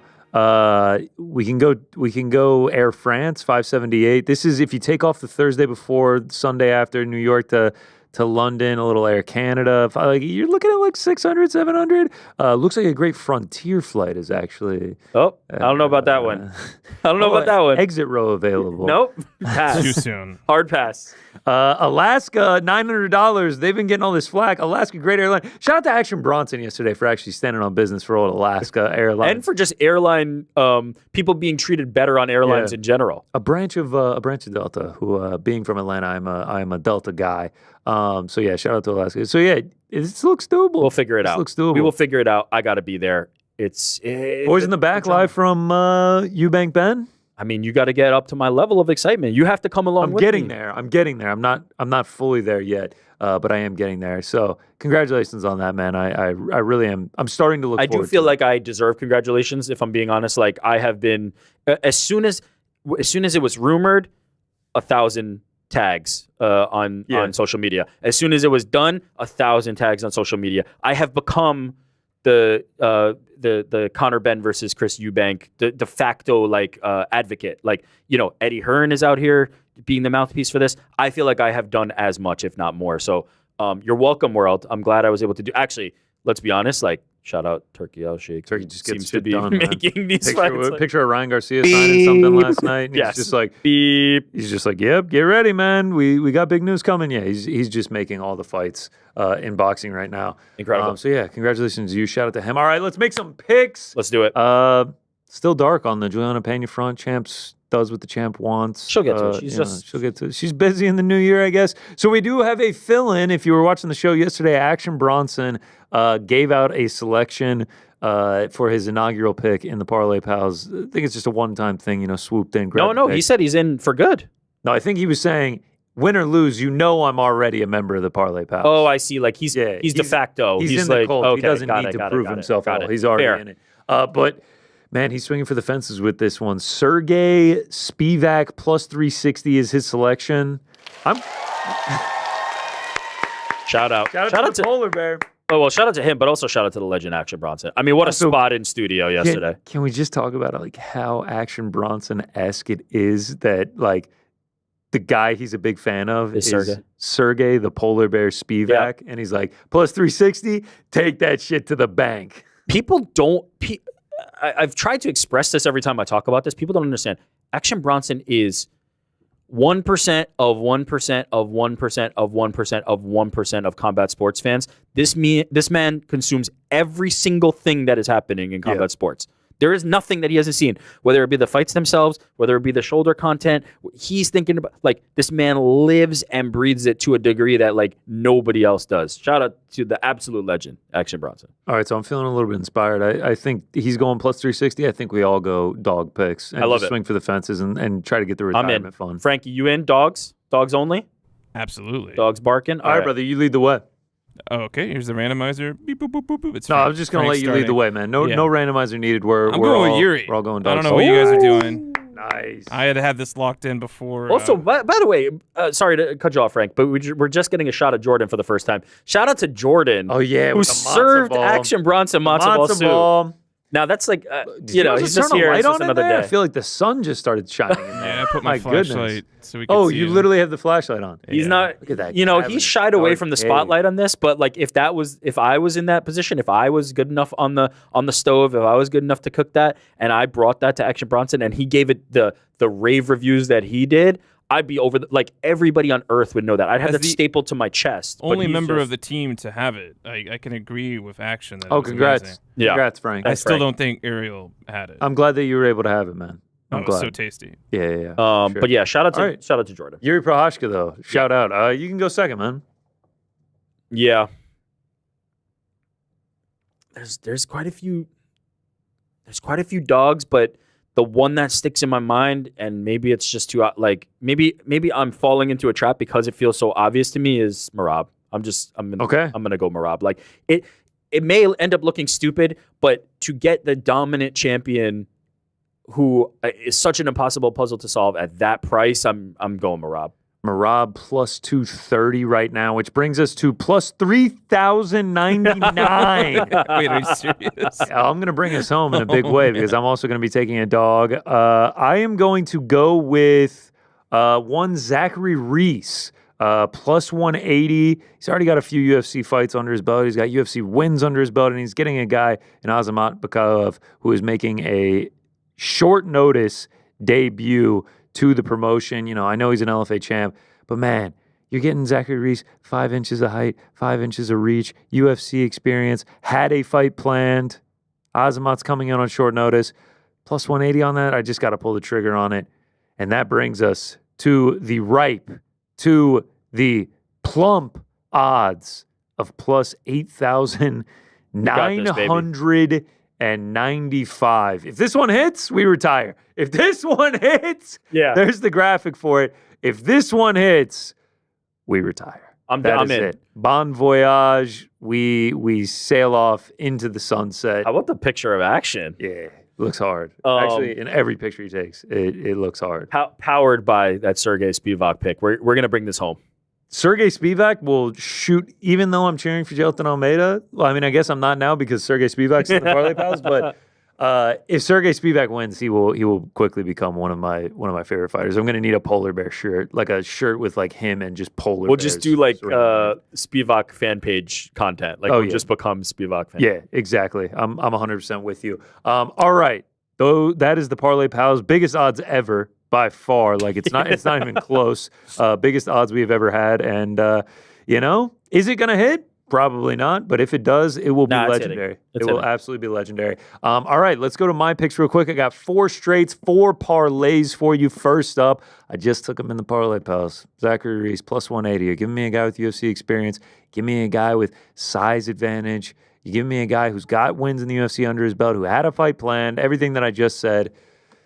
I could be wrong, but this is kind of just like the Christian Rodriguez last week. It's just like, I'm just going to take him because of the odds that you are giving me on him. Next up, I go to the main card. I'm going to be taking the RDR Holland fight under 2.5. You kind of alluded to it. I think Kevin Holland could knock him out on the feet. I think Brandon Ritter could finish him on the ground. But either way, I do think that this one likely gets chaotic. The Ritter, 6 straight fights under 2.5. Kevin Holland, 9 of his last 11 have not gone to a decision. I don't think RDR, even if Holland wasn't as tough as a $2 stake, I don't think RDR would knock him out on the feet. I think the only way he's going to get a finish is a submission. But I do think Kevin Holland is very live for a finish on the feet himself. Next up, I'm taking Frankie's Parlay Pal pick. This is just pure heart. Never going against my guy, Yuri Prochazka, one of my top 5 favorite fighters of all time. Just love the samurai way that he follows. I love watching his fights. They're always chaotic, even in losing affairs. So Yuri Prochazka at the dog price should be a fantastic fight. And then last but not least, I'm going with your Parlay Pal picks. So 3 of our picks are in there. Merab Dvalishvili, I took him at plus 275. We had been monitoring this line for a while. I think ever since the odds dropped, we were just like, oh, he's a dog. Oh, he's a bigger dog. Oh, he's a bigger dog. You're getting a defendant champion who has fought the best of the best, man. Sean O'Malley, Henry Cejudo, Piotr Jan, Jose Aldo, Marlon Moraes, winning in dominant fashion, 11-fight win streak. It seems to be just like the puzzle that anyone can't solve. And you're giving me plus 275 on him. It's like, all right, I'll throw a poke on him. I'll throw a poke on him. Even if you really believe in Umar. Yeah. It's getting a flyer on Merab at this point in his career is like, let me just take a shot. That's what I'm saying, man. Like, it's just like, if it was minus 110 each way, it would be like, I'll probably just stay away from that one. But like, actually, there's a chance that, I don't know. I don't know what I'd do if it was that. It's not that. So plus 275. I will be taking Merab. To the parlays we go. Unfortunately, I had placed this before Almighty Action had given the polar bear pick. Jailton Almeida, Rinya Nakamura. It's a hefty price tag, but until Guru Bronson gave us the ways of the polar bear, I did feel very confident about this one, but too late to cash it out at this point. Next up, Tagir Ulanbekov returning. I just think it's a little bit too much for Clayton Carpenter right now. And then Bernardo Sopa, unfortunate ending to his UFC debut, but I think he bounces back and gets a win over one Ricky Tercios here. And then just two more picks for you. A violence parlay. Peyton Talbot and Edson Barboza does not go. Hayoni Barcelos. I'm sorry, that is a major typo on my part. Does not go the decision, and Guskov Elikana also does not go to a decision. And then lastly, three legs. Almeida Spivak doesn't go. Yuri Hill doesn't go, and then the over 2.5. In Marab and Umar, 8 picks from me, 4 picks from the Parlay Pals at almost plus 9,000. Should be a fun weekend. Hopefully, we win some money, and it's going to be a great time. Great card. Watch it with us on Saturday. Watch us sweat it out. Watch us have a great time. Fun will be had. UFC 311 right in this very studio. Cannot wait for that one. And I guess the only way to tie a bow on this one is with pound for pound rankings. Yeah. I'm so glad you said that, because I have been looking forward to this ever since Rick brought it up, what we were doing for pound. I actually want to kick us off. I know that I'm always doing that, but wow. Okay. I just love that today's theme is pound for pound, best 311 songs in respect to UFC 311. Like, every time we talk about UFC 311, I just have the songs playing in my head. I can't wait to break it down. But it's not. All right. But be serious. I am serious. So, okay, moving on. Number 5 is All Mixed Up. One of my favorite songs. Frank, what are you doing, dude? I'm doing my list, as you guys asked me to. Top 311 songs. Be for real. I am for real. Let me get to my list. Come on, guys. Frank, look at the graphic, man. This graphic? You follow me on social media, too. Yes. All Mixed Up at number 5. All right, so we're just sticking with this. I think it's such a banger. The lyrics are top notch. Coming in at number 4, Come Original.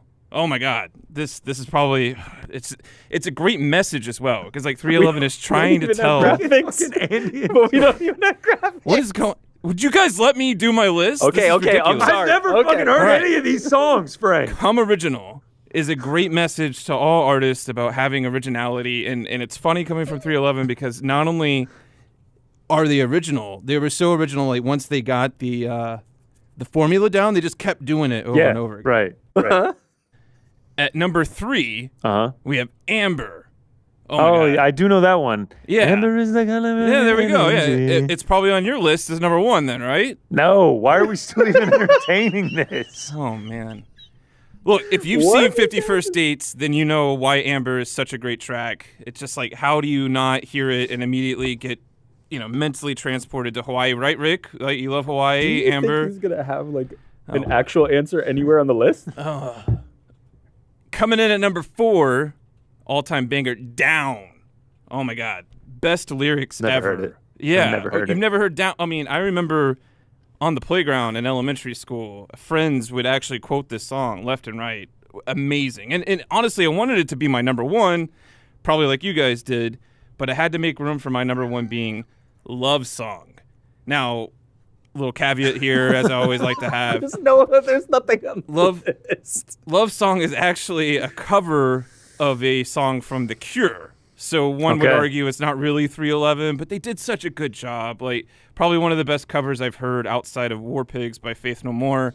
But it's so catchy. If you're going to do it, that's my number 1 Love Song. What about you guys? Okay, so where is your actual list, though? This is my actual list. You told me we're doing best 311 songs. Yes, we said that jokingly weeks ago, Frank. Yes, weeks ago we said, wouldn't it be funny if Frank did 311 songs? Well, and then came up I don't with... find this really fucking funny. Like, I sent it over to Jordan. He gave me a thumbs up. Yeah, but you do this every week where you're like, I thought it was supposed to be blah, blah, blah. And we're like, so funny, Frank. And then you do something differently. Then what was the list supposed to be? Dude, please be serious. Where is your list? This is my fucking list. This is ridiculous. Seriously, just move on. Move on. If I screwed it up, I screwed it up. You go ahead. Whatever. I can't tell if he's fucking I don't know. right now. So on the graphic later, it's going to be all our rematches we want to see, and then Frank's list of songs, or we don't even we need to put his list of songs on the graphic later. It's going to be all of our actual rematches that we want to see, and then his list of songs. Right. I can't lie. The 311 songs is a good idea. I've just never heard any of them. I'm not a 311 fan. Why did you bring this up? We should have, because it is kind of funny. We should have ranked the 311 members 5 through 1. That's what we should have done. We did the songs. Love song number 1. Who's we? We didn't do the songs. Yeah. You did the songs. You should have done the song. Just move on. Like, I'm actually sweating back here. This is ridiculous. Jordan is staring me down. You know that it was rematches, Frank. Be serious, dude. Just move on. Oh, he really doesn't have an actual list. All right, you go first. I got to compose myself. All right. I'm going first. Let me see what I sent to Jordan. Okay, I'm ready.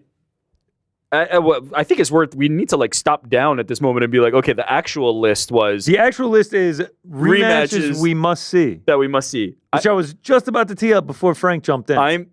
This is what's going to happen. Frank, maybe Frank's going to joke. We're going to do ours, and then on the back end, Frank will have his. Okay.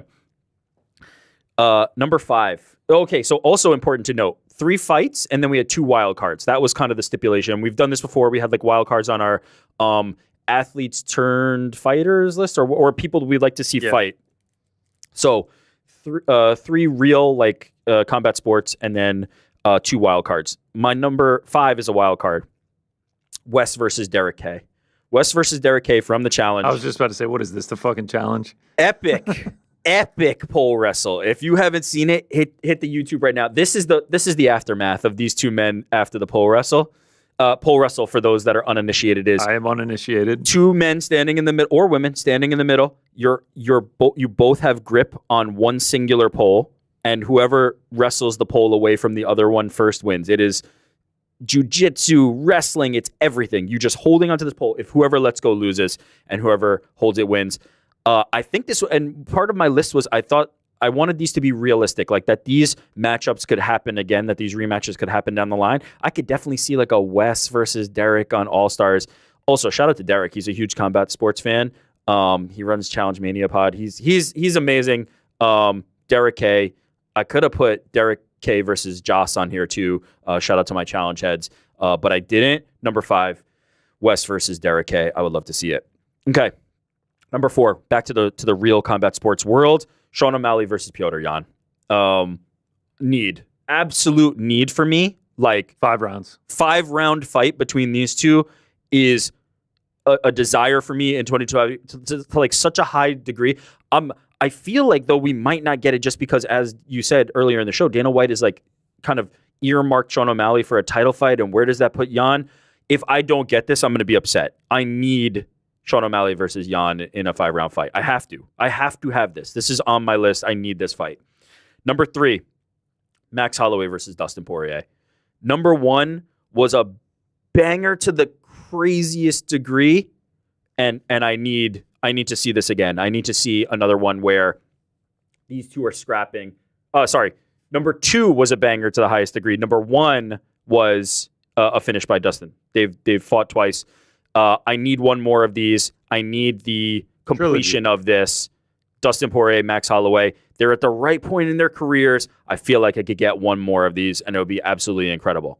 Number 2 for me is one of the best fights of all time. I love that fight unconditionally. Dustin Poirier, Max Holloway. Number 2, Ryan Garcia versus Devin Haney. Okay. Dude. Yes. This is a great one. I didn't even think of this one. Ryan Garcia versus Devin Haney is reaching mythical territory for me. Much like I've talked about my love of Eubank and Ben for the drama that surrounds it, the things that are happening, the lawsuit. Now seemingly the lawsuit's being asked to be put on hold so that there's so much back and forth here, the positive test for Ryan Garcia, all this stuff. And then you combine that with the fact that in the first fight, Ryan Garcia as a massive underdog is battering Devin Haney. Massive underdog. Walking him around the ring, dropping him 16 different times. Incredible drama. Need this so desperately. This has to be the number 1 in boxing and MMA that I need. Ryan Garcia versus Devin Haney. And then number 1, we're going back to the challenge. 2 challenges. It's Bananas versus Sarah. Bananas versus Sarah Rice. the iconic image. Please bring up the image of Johnny. So for context here, Johnny and Sarah, rivals heading into the season, but this season is about your pairing with somebody who you've had beef with in the past. They dominate all season. This is the final challenge. They dominate again. They're standing on top of a mountain, $500,000 up for grabs. But here's the kicker. Whoever between the two of the teammates did the best gets to choose if the person that they're paired with gets half the money or none of the money. And Johnny Bananas wins that. And what does he say? I'm going to take the money and run, Tej. Does not split the money with Sarah Rice. Who dominated as well all season. They were unstoppable. Those two were perfect. They're so good together. Great team. Johnny forgives, but he doesn't forget. And he takes that money and runs. And I would love to see them paired up or against each other in another challenge house. I thought about doing Bananas Backpack and Johnny getting redemption with CT and them having one of those. But I felt like that was the last time we saw Sarah on the challenge. I would love to just see that story get drummed back up. Bananas versus Sarah, like a rivalry that will last forever. I would love to see the rematch there. That's nasty work, as they say. That's nasty work, as the kids say. TV history, reality TV history. Two challenges that should be expected from you. Frank, how's your list coming along, man? You know what? Just keep going. I'll go while you go. Mine are actually all combat related. They're actually all MMA related. I'll let you decide which ones. All MMA. Okay, so you didn't even do wild cards. Yeah. Number 5 is it's for the culture. If you know, you absolutely know. We have to see this one again. John Jones, Parker Porter. We need the rematch of this one. We have to see this happen again. 5 rounds. Bring it back for the UFC title. Look at this. This was right before the decision was called. We need to see this one again. The improvements that have been made since that fight are... my head hurts. You could never expect it. Number 4, Movsar Evloev versus Diego Lopez. Diego Lopez enters the UFC on short notice. I want a 5-rounder for this one. Title eliminator. Whoever wins takes on whoever's got the 145 belt at the time. This was an incredibly close fight.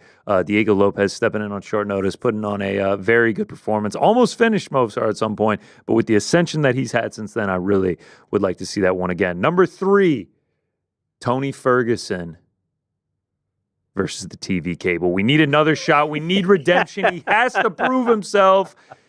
Took away one of the best fights that we could have ever seen in the UFC. We need redemption from big Tony Ferguson. Number 2. How do we even track down the TV? I mean, it'd be hard to find TV cable at this point. He's out in the wind. Is that what we need to call? Yeah, it was Fox. Yeah, we need to find that. Pantoja versus Figueiredo is my number 2, but this time you make it for the belt. One last dance at 125 for Davison Figueiredo. He comes down, takes on Alexandre Pantoja, who is now the champion. I just don't know how this wouldn't be a banger. I just don't know. Like it's just a fight that I really need to see. But this time, belt on the line, and we see if Pantoja can redeem one of his very few losses he has had in the UFC. And then number 1, the biggest reason, not just because it was such an incredible fight the first time, but because we need to see it in front of a crowd. Dustin Poirier versus Dan Hooker. Saw that one in the Apex. Yep, it was cool. We got to hear all the shots and everything. But we need to see these two go to war in front of 18,000, 20,000 people and give the fans a show. And I feel like where they're at in their careers, it's not that crazy. No, Dan not at all. Hooker, number 6. Dustin Poirier in that top 5 as well. What's Looking so for crazy? one more fight. We didn't overlap on any of them, and they're all great. I'm surprised I would you didn't love have these. John Jones, Parker Porter, but that's to be seen. Frankie, how's it coming out there, man? You know, man, I can't do it. I'm sorry. There's too much pressure. Like, Do we need to talk after the show, Frankie? You all right, I feel man? like you guys set me up for failure. This is bullshit. But he's doing a gimmick, but like, what is the gimmick? He's doing a gimmick like we did a gimmick on him. Yeah, exactly. He's gimmicking a gimmick that was never actually a gimmick. Number 5 is all mixed up. Number 4 is come original. Number He 3 really is doesn't Amber. Number 2 is down, and number 1 is love song. And like, please don't make me repeat myself. Like, you told me to do 311, I did 311. The fact that you guys didn't, I don't even care. You don't know 311 songs. Like, I don't know any 311s. I can't even name a band member. Well, then it was bullshit that you guys did this to me. All right, like, do you want to know how this all started? Too is that I was talking to someone when I was watching WWE, and it was at the Intuit Dome, and I was like, "Oh yeah, 311's there next week," and they were like, "Oh, the band, nice," and I was like, "No, not the band. UFC 311 is coming." And then I brought that up at work, and then we were like, we should do 311 songs for pound, and then we all kind of laughed it off like, yeah, we all are like, aha, complete joke. We're not doing that. That'd be so dumb. The deep discussions we had of like, all right, let's do rematches because I never even got to tee up. The whole reason we were doing it is because the main event is a rematch. It's a rematch, yeah. Versus Islam Makhachev too. You both are in a position of power now. Wow, we're dropping positions of power. Some of the things that you say have a little bit more weight than maybe they used to back when we were more on like, You're gimmicking the gimmick so hard that you're starting to worry to worry me. Yeah. This is bleeding into the real life. All right. I don't think Frank actually has a list, unfortunately. According to the poll from Guru, YouTube Guru Ant Evans, he says the best pound for pound this week. Frank is leading the poll for there's a quote here that says for comedy alone. So Frank, you should have just left out for comedy alone. If this was a joke, well done. Like it seems like the fans are enjoying it. Our lists. Hank the Tank says Frank's breaking the fifth wall. That's exactly right. So what's funny about the one we actually did list, Frank did not do list, but we did a list, and neither of us had the same. You had a Dustin, but not my Dustin. Yeah, not your Dustin. I could have had yours. I also was thinking I had a Max, but it could have been another Max. Can we at least get his 311 songs in there just to fill it out? I have to go and listen to them after this now. I had a Max with Connor, could have been a one to see again. Yeah. Max and Connor. So there's a lot of those out there that would have been great. I think Superman versus Batman.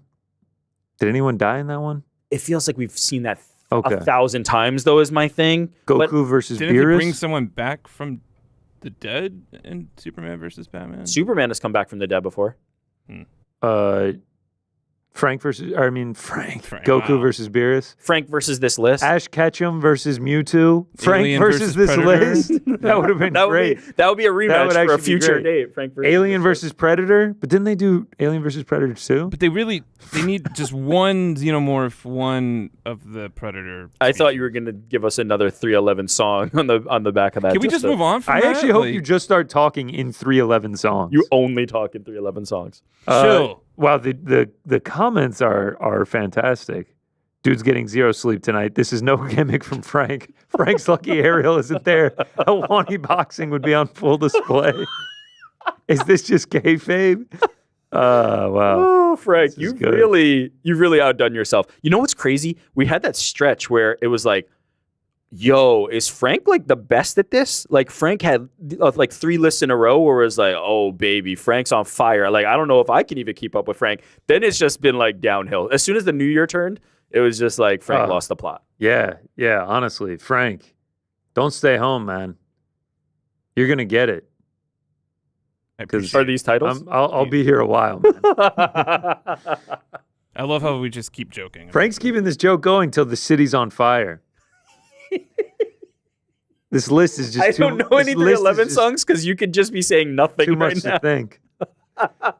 Frank's saying, fuck the bullshit. Is that a song? Yeah, these are all 311 songs. Fuck the bullshit? Jesus. Hey, yeah. Yeah, he must have come up with this list at 8:16 a.m. Can we please just move on? It wasn't a good use of time. Is it crazy? I pray to God that there's like 1,500 people watching. I pray to God there's one diehard 311 fan. That's like, this was for me. The greatest kicks out of this of all time. You could say he's popping champagne. They got to send this to 311 and just be like, this guy completely derailed something in the name of 311. Shout out to the band 311. All right, maybe we answer some questions. Did we get any super chats today, huh? We did, yeah. Before we read them off, Frank, are you able to read them off, or are you just locked in on 311 stuff? All right. Okay, stop with the 311 stuff. Before we do that, I just want to plug that Ariel Helwani will be answering super chats for members. Not super chats. Doing a members only chat, rather. Sorry, I botched that. Doing a members only live chat later today. I believe. What time is he doing that? He's doing that right after we end, I believe. So as soon as we get out of here. We'll get off the air. There'll be a little bit of a break, and then if you're a member, there will be an event up for a members chat with Ariel Helwani. So he'll jump on after this show goes off the air. But let's go through our super chats for today. All right. Well, Certified Knows It All says, no better way to spend my birthday than with the boys in the back. Shout out. Happy birthday. Knows It All. Shout out, man. I've actually chatted with him on IG a little bit. Happy birthday to you, brother. Is that his actual name? No. Certified knows it all? Now you're putting me on the spot. I think we've done this before, and I messed it up last time. This is his actual name. Indie Boy 55. Love that Bronson is open to a Fight Feast collab. What about either Mexican food for UFC Fight Night Mexico City or Caribbean Cuban food for UFC 314? I thought we would do pie for 314, but what do I know? Whoa! That's not a bad idea, Frankie. Oh, either was 311. That's not a bad idea, man. Is Frank like He's taking the numbers so No, literally. yeah, is he like what's that Jim Carrey movie where he's like number 23, is that the name of it or is that the number that he's obsessed with? That's the name of the movie. Okay. That's Frank with this numerology like Bruce thing. Almighty, but he's whatever. Obsessed. Tech knows is Wait, but we didn't answer that question. Yeah, you didn't. Oh, yeah. There's just so much pressure on us. We have to really be strategic when we call in action and figure out how. As much as I enjoy the Fight Feast too, like the number one goal right now is to level them up. Mm-hmm. Got a lot of ideas that we need to put in place to make. But it Action better. said like we'll do it as my show, and then we'll. I mean, now we're talking. The best. All right, now we're good. We're good now. All right, we're sure. Tech knows. I think it's time for a top 5 Fight Feast. Yeah. Does that mean like a best of? Like the way these super chats work, it's you like, do the pound for pound. Yeah, pound for pound 5. When we get to 25, 11 to go. When we get to 25, we'll do it. A lot of times these are people like expressing their ideas or asking us questions. We can't really have like a back and forth dialogue with them because they may not even be here anymore. Just in case you do. That's a good point. Lazy Bed says best fight feast. Wow. Ever. Wow. Thank you, Lazy Bed. We appreciate that. It was one of the most fun we've had doing. Ariel Helwani actually said the same thing. Shout out Chef Era, man. Shout out Chef Era. Chef Era, legend. And we got Tom S. Oh, Tommy S., my guy, for the Gout Master. Oh, okay. Keep going. Yeah. You just finished reading it. Brushed up on the Rizzler yet? I know this is for me, obviously, as the Gout Master in Chief. No, I have not. Like, thankfully, I feel like that moment in time where I was seeing the Boom guys like every single day has evaporated and gone. Not disrespect to the Boom guys, but just like it felt like I was being overloaded with them. Like it was the only thing I was getting served. It is no longer like that anymore, and I have not like done a deep dive on the Rizzler yet. Connor knows way more of the like lore of the Boom Costco guys. What is their actual like? Yeah, the Costco title? guys, but they brought in the Rizzler. The Rizzler isn't related to them. No, yeah, wait. A little bit weird. I thought, didn't we say he was a cousin? Do I always say this and then he's not? You always say that. I'm like, nah, I don't think so. Okay, he's not related. I think they just found him on social media. Okay, shout out to the Rizzler though. He's like the A side on all this stuff. I love the Rizzler and the little eyebrow thing. Like, is it like that? I don't know how he does it. But I know nothing more about the Rizzler other than he's a cute kid doing that face. That's all we got. All right, that's all we got. Beautiful. Sounds good to me, man. 3:16, couple hours in the bank. There are some little news and notes worth touching. Yeah, rip them. We had a tweet earlier, a post. God damn it, I do this every time. We had a post earlier today. A Zeet. A Zeet? Yeah. No, that's not right. XWET. Oh, because you're doing. Got it. From Patricio Pitbull, saying the following: "I'm officially, unrestrictedly free." So it seems like Don Davis and the PFL have lived up to their end of the bargain, and Patricio Pitbull is free and clear. He also said, "Hi" at Dana White. So yeah, it feels like the only option is that he goes to the UFC. As Ariel said, that could be good and bad, right? If that's your only option, like it's great because it's like you know where you're probably going to go, but also the negotiating power is lower. All right, so my only like defense of that is that he tweeted several times this week. He's like, "It's not about the money." Well, he's about to find out if it is or is not. He's like, "I'm set for life." I guess we are going to find out. But I have to imagine he's right that and if you're somebody like Patricio Pitbull, even if the contract might not be exactly where you thought it could be or equal to what you were getting at Bellator or PFL, you come in there, you do what you think you can do, and you'll be rewarded for that, right? Like if he comes in there and blows the doors off and has an impact like Michael Chandler had an impact, all of a sudden you're looking at a new deal anyway, and it doesn't really matter what the initial price was. So he's very confident. I think he will be a great fit in that division for the UFC if he ultimately ends up there. I don't imagine he could go anywhere else. GFL's out there, and One is out there, but they don't seem to be doing as much investment in MMA. It seems like it'll be UFC, and I'm stoked to see him there. I mentioned GFL. Speaking of GFL, they announced their cities for these teams. They issued a press release earlier today. So on this list, 6 inaugural cities and legendary leadership, we've got Los Angeles, led by Vanderlei Silva and Rafael Cordero. I mean, that's star power right there. We've got New York. Yeah! Shout out to the boys. Coach Ray Longo. Come on. Do we have a name? No name yet? Do we have names for the team? I don't see think names. so. I see just the cities and the coaches. I need some New York merch, bro. We've got Miami, Thiago Alves and Conan Silveira. Shout out Coach Conan.